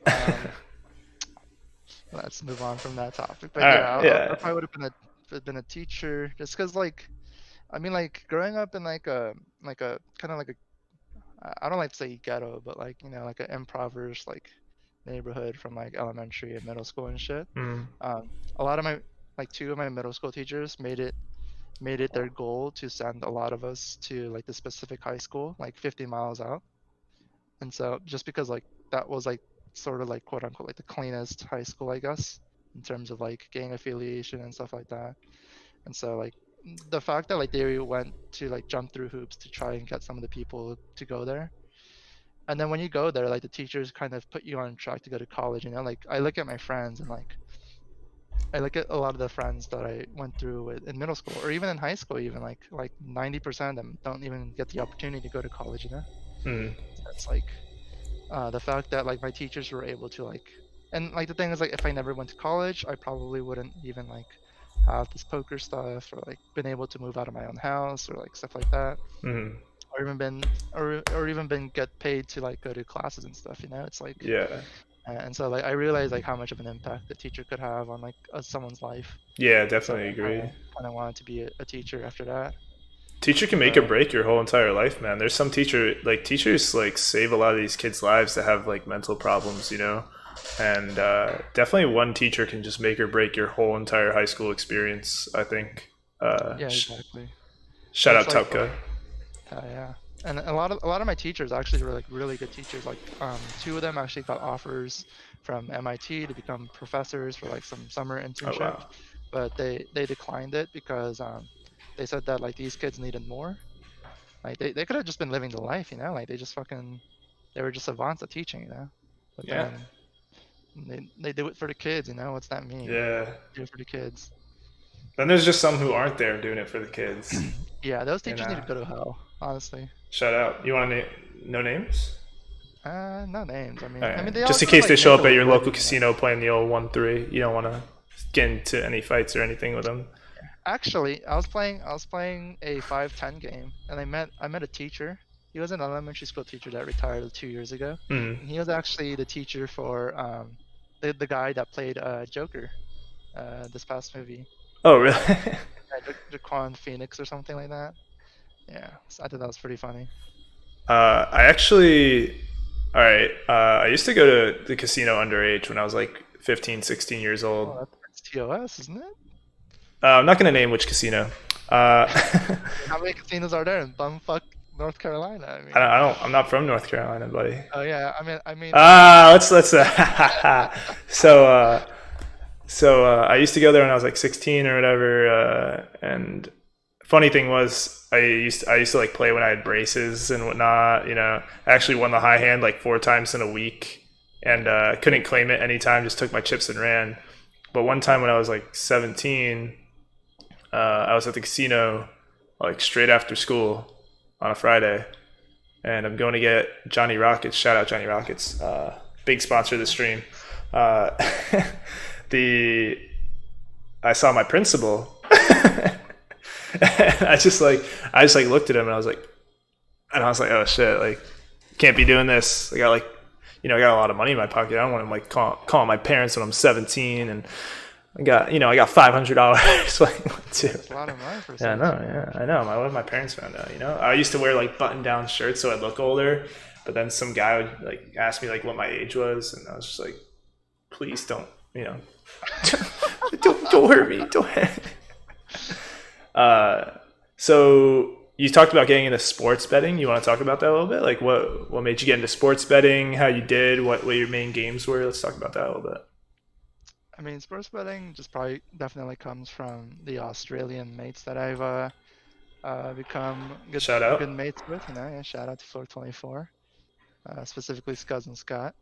Wow. Um, well, I mean, Sounds like I sounds always, like you got some favorites over there. I mean, I like them all personally, like the yeah, whole group, I but do have favorites. Yeah, but look, hey, Scott and Scuzz have been there through thick and thin. They just fucking, definitely through thick. That's for sure. yeah, Shout out all the thick boys out there. yeah. They got me into sports betting. Specifically Scuzz. I remember Scott was a little iffy about it too. I was a little iffy about it too, but Scuzz got me into it. Hmm. Um, yeah, and it's like the more you get into it, it's really interesting because you realize that like a lot of the poker concepts kind of translate into sports betting. Hmm. And I always thought that about trading too, where like there's a lot of like overlap between trading and poker.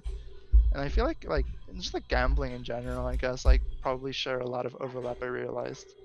Um, the appeal that I had in sports betting compared to poker was that like in poker, if you wanted to like let's say for example double your hourly, you'd have to move up stakes, you'd have to maintain the same win rate, and that means you would have to study more, which kind of means that like your hourly is not that high because you got Hmm. to study more Right. if you're being realistic. Right. And but then the thing about sports betting is that like oh just double your bet like like Yeah. it's like oh like You don't have to get better. You just have to like be yeah, more and like you precise. start with Yeah. this. Yeah, as long as you follow like decent bankroll management, you just like okay, I have the bankroll for this bet. Like, Mm. I want to double my early. I'm like, okay, I'm just gonna double my bet. Like it's just that easy. And so like that's what I thought about trading too. Like the scalability of both like sports betting and trading is probably like super nice. Trading more than sports betting, but I think sports betting is definitely what's it called? More fun than trading, I guess. Right, because you get to watch it in action. Yeah. Exactly. It's less monotonous, and then especially if you're gonna play a lot of live. One, you get to sweat the games because the casinos have like 20 TVs in there, and two, sports. So like back then, I actually wasn't too big on sports. I was only like an NBA person just because um, I played a lot of basketball growing up. Hmm. But um, yeah, I realized that like a lot of people are really into like football, baseball, like like the major American sports. And so that was like a really good topic to be able to connect with people on, just as like a base first impression. And also like I became like a football ref during my college days, and so I thought I'd like follow football and whatnot. Hmm. But yeah, I think that's like a little plus to be able to talk to sports with someone else. Like you kind of get that instant connection, like oh you Right. follow football, Yeah. like oh you see that play last week, like like, you get that little camaraderie. Yeah. Definitely. You plan on going to the World Series of Poker in the future? If it happens this fall, maybe if it happens next year, do you plan on going or I actually went 2 years ago. did you win the One year. main? No, I didn't play any tournaments. I played for the Uh, cash games. The cash games are oh. so good. That was actually my first that was actually my first Vegas trip actually. I turned 21 on April, and then my friends were like, "Hey, we got to celebrate." And so we went around like June-ish Mhm. when like most of the series was like closing up. And man, the games are just so good. The lists were so long. I mean, I had a great time just because I love food, Mhm. and like Vegas is like that one like line, that one like couple of blocks, the Mhm. strip. The strip. Like you can just find so much food, like so much good food, ranging from like a couple dollars to like $1,000 a meal. Like there's literally every single variety type of food, every single price point. Mhm.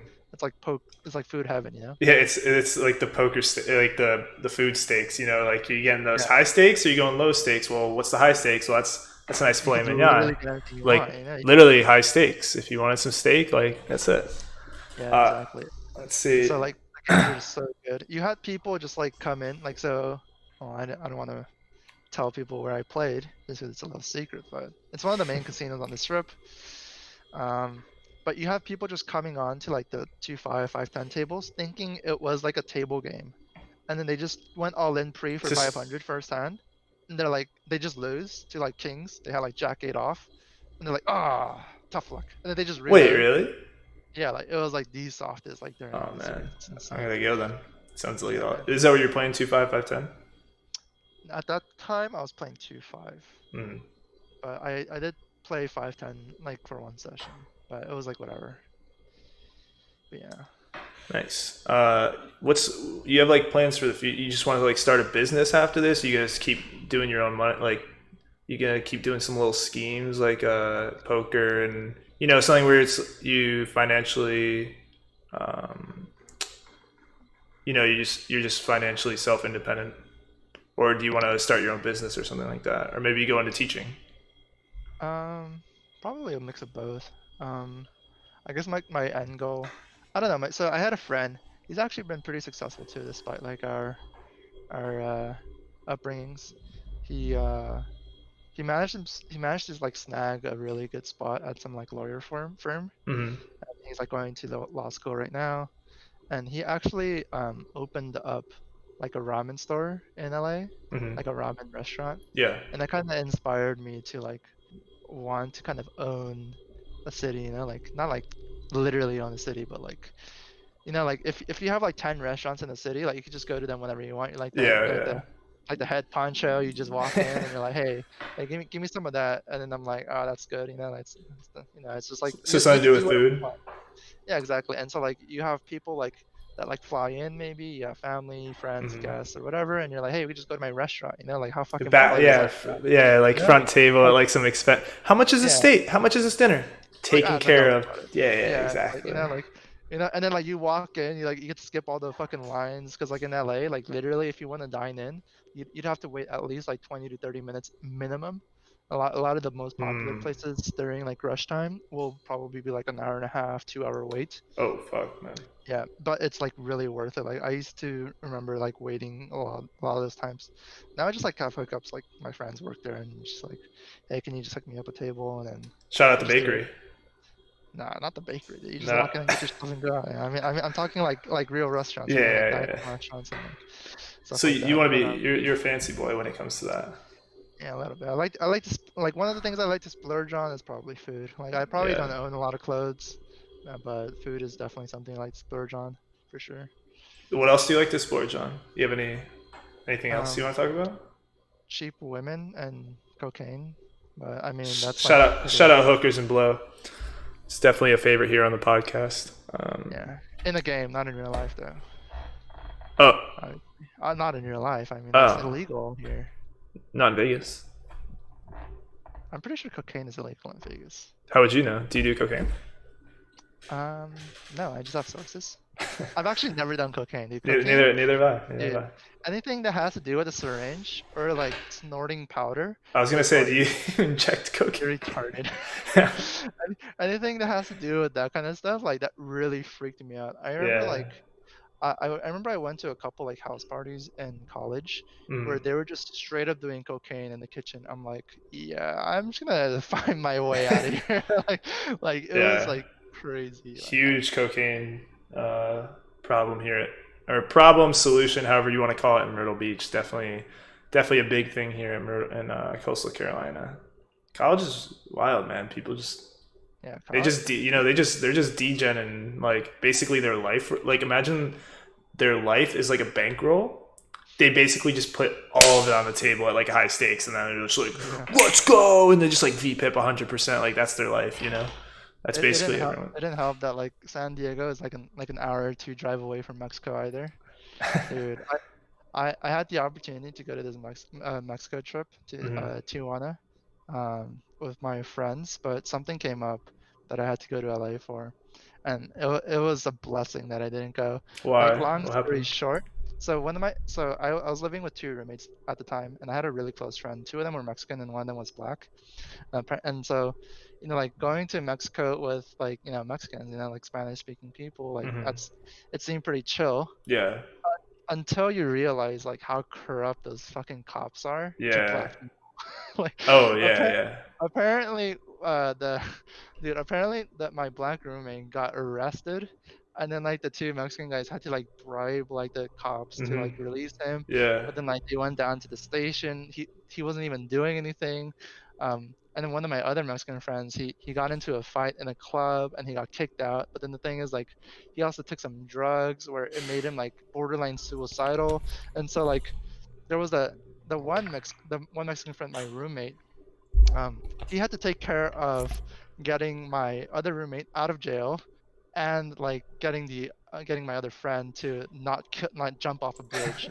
Like literally, he was trying to jump off a bridge. He started Ooh, having like existential like crisis. really, like oh my Yeah, like he even gosh. threw his phone off the bridge. Like he had to buy a new phone, and just stuff like that. And the Oh thing is wow. like, yeah, it was like apparently like the way my friend explained it to me, like it was the most hectic trip that could have happened. Like yeah. And so I'm just glad Good. that I didn't get involved in that. But That's why you fold pretty, boys. Don't yeah, don't play that Jack 7 offsuit. Just fold it pretty, but full free. It's never a good idea. I mean, but yeah, like that's people are pretty crazy in college.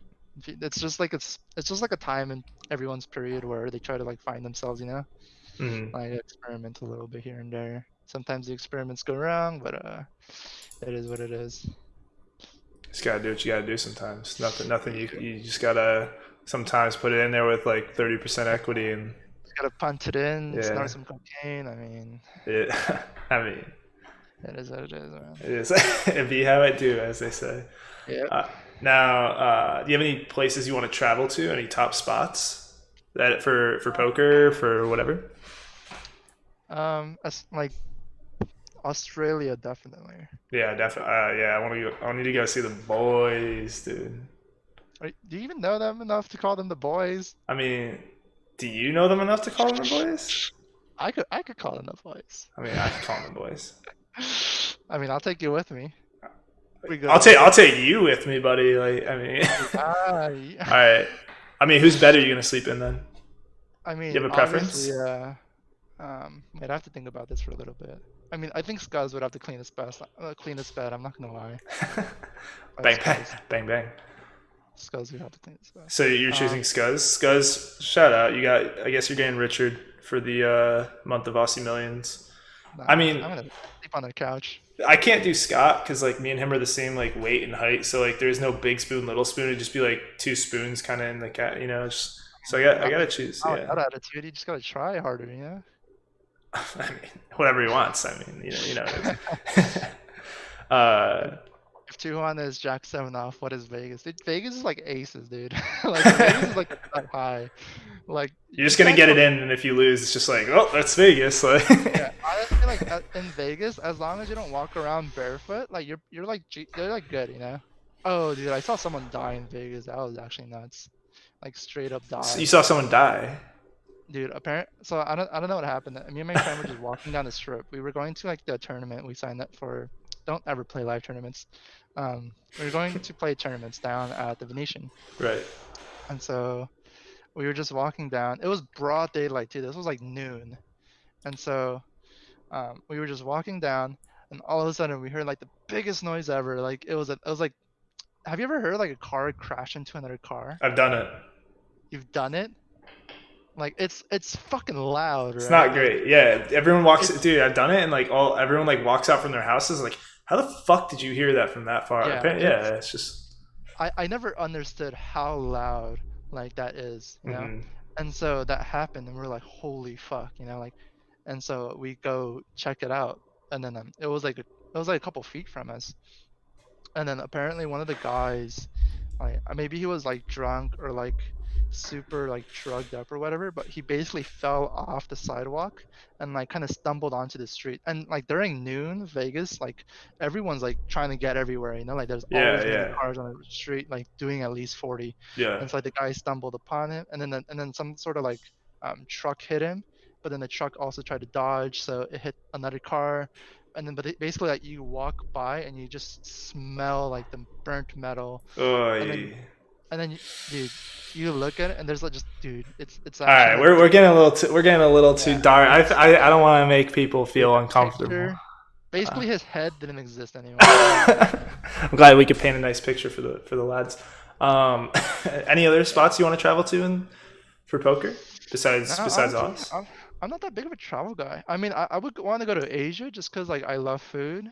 But other than that, I mean, I heard the food in UK is bland and shit. I Yeah. heard the food, bang bang. I heard the food in France just has slugs in them, so that's a no for me. No slugs for you. Uh, Got it. slugs, snails, whatever. Yeah, I don't know, dude. But probably, I mean, like, honestly, in LA, you have an enclave of like so many different types of nationalities and like there are people from different countries and whatnot Mhm. that like you just kind of get like the most authentic stuff like in LA. I think like LA is like the most GTO place to live in terms of food. Like, yeah, you just get so much like food here. It's insane. See if Scuzos has a question. Favorite state to travel to in the U.S. Yeah, obviously, California. If you don't like California, Nevada, Las Vegas is like right next door, so it's only an hour flight away. So probably GTO is California. You're in LA's like California. the How are you going to travel to California? You're in California. well, I It's like you didn't mean, even read the question. It's like you're not even trying. wait, he's in the US. I Favorite can state to travel. travel? We'll move on. I mean, I haven't been out of the state, but a Really? lot of a lot of people say that like it's like the thing like I had a lot of Midwest friends that that I went to college with, like because like it was like the first time I've ever met Midwest people. And then so our campus, our dorm specifically, was like right next to the beach. It was on a cliffside right next to the beach, so you had a really Mhm. nice view of it. And then during like the freshman orientation, you just walk by that view because it's like a good view. And they were like, "Oh my God, the ocean's so big!" I'm like, like Like, yeah. Oh, really? yeah, you don't say. I mean, like and it's like I guess like what I'm trying to say is like, and they don't even know, like even you don't know what Korean barbecue is.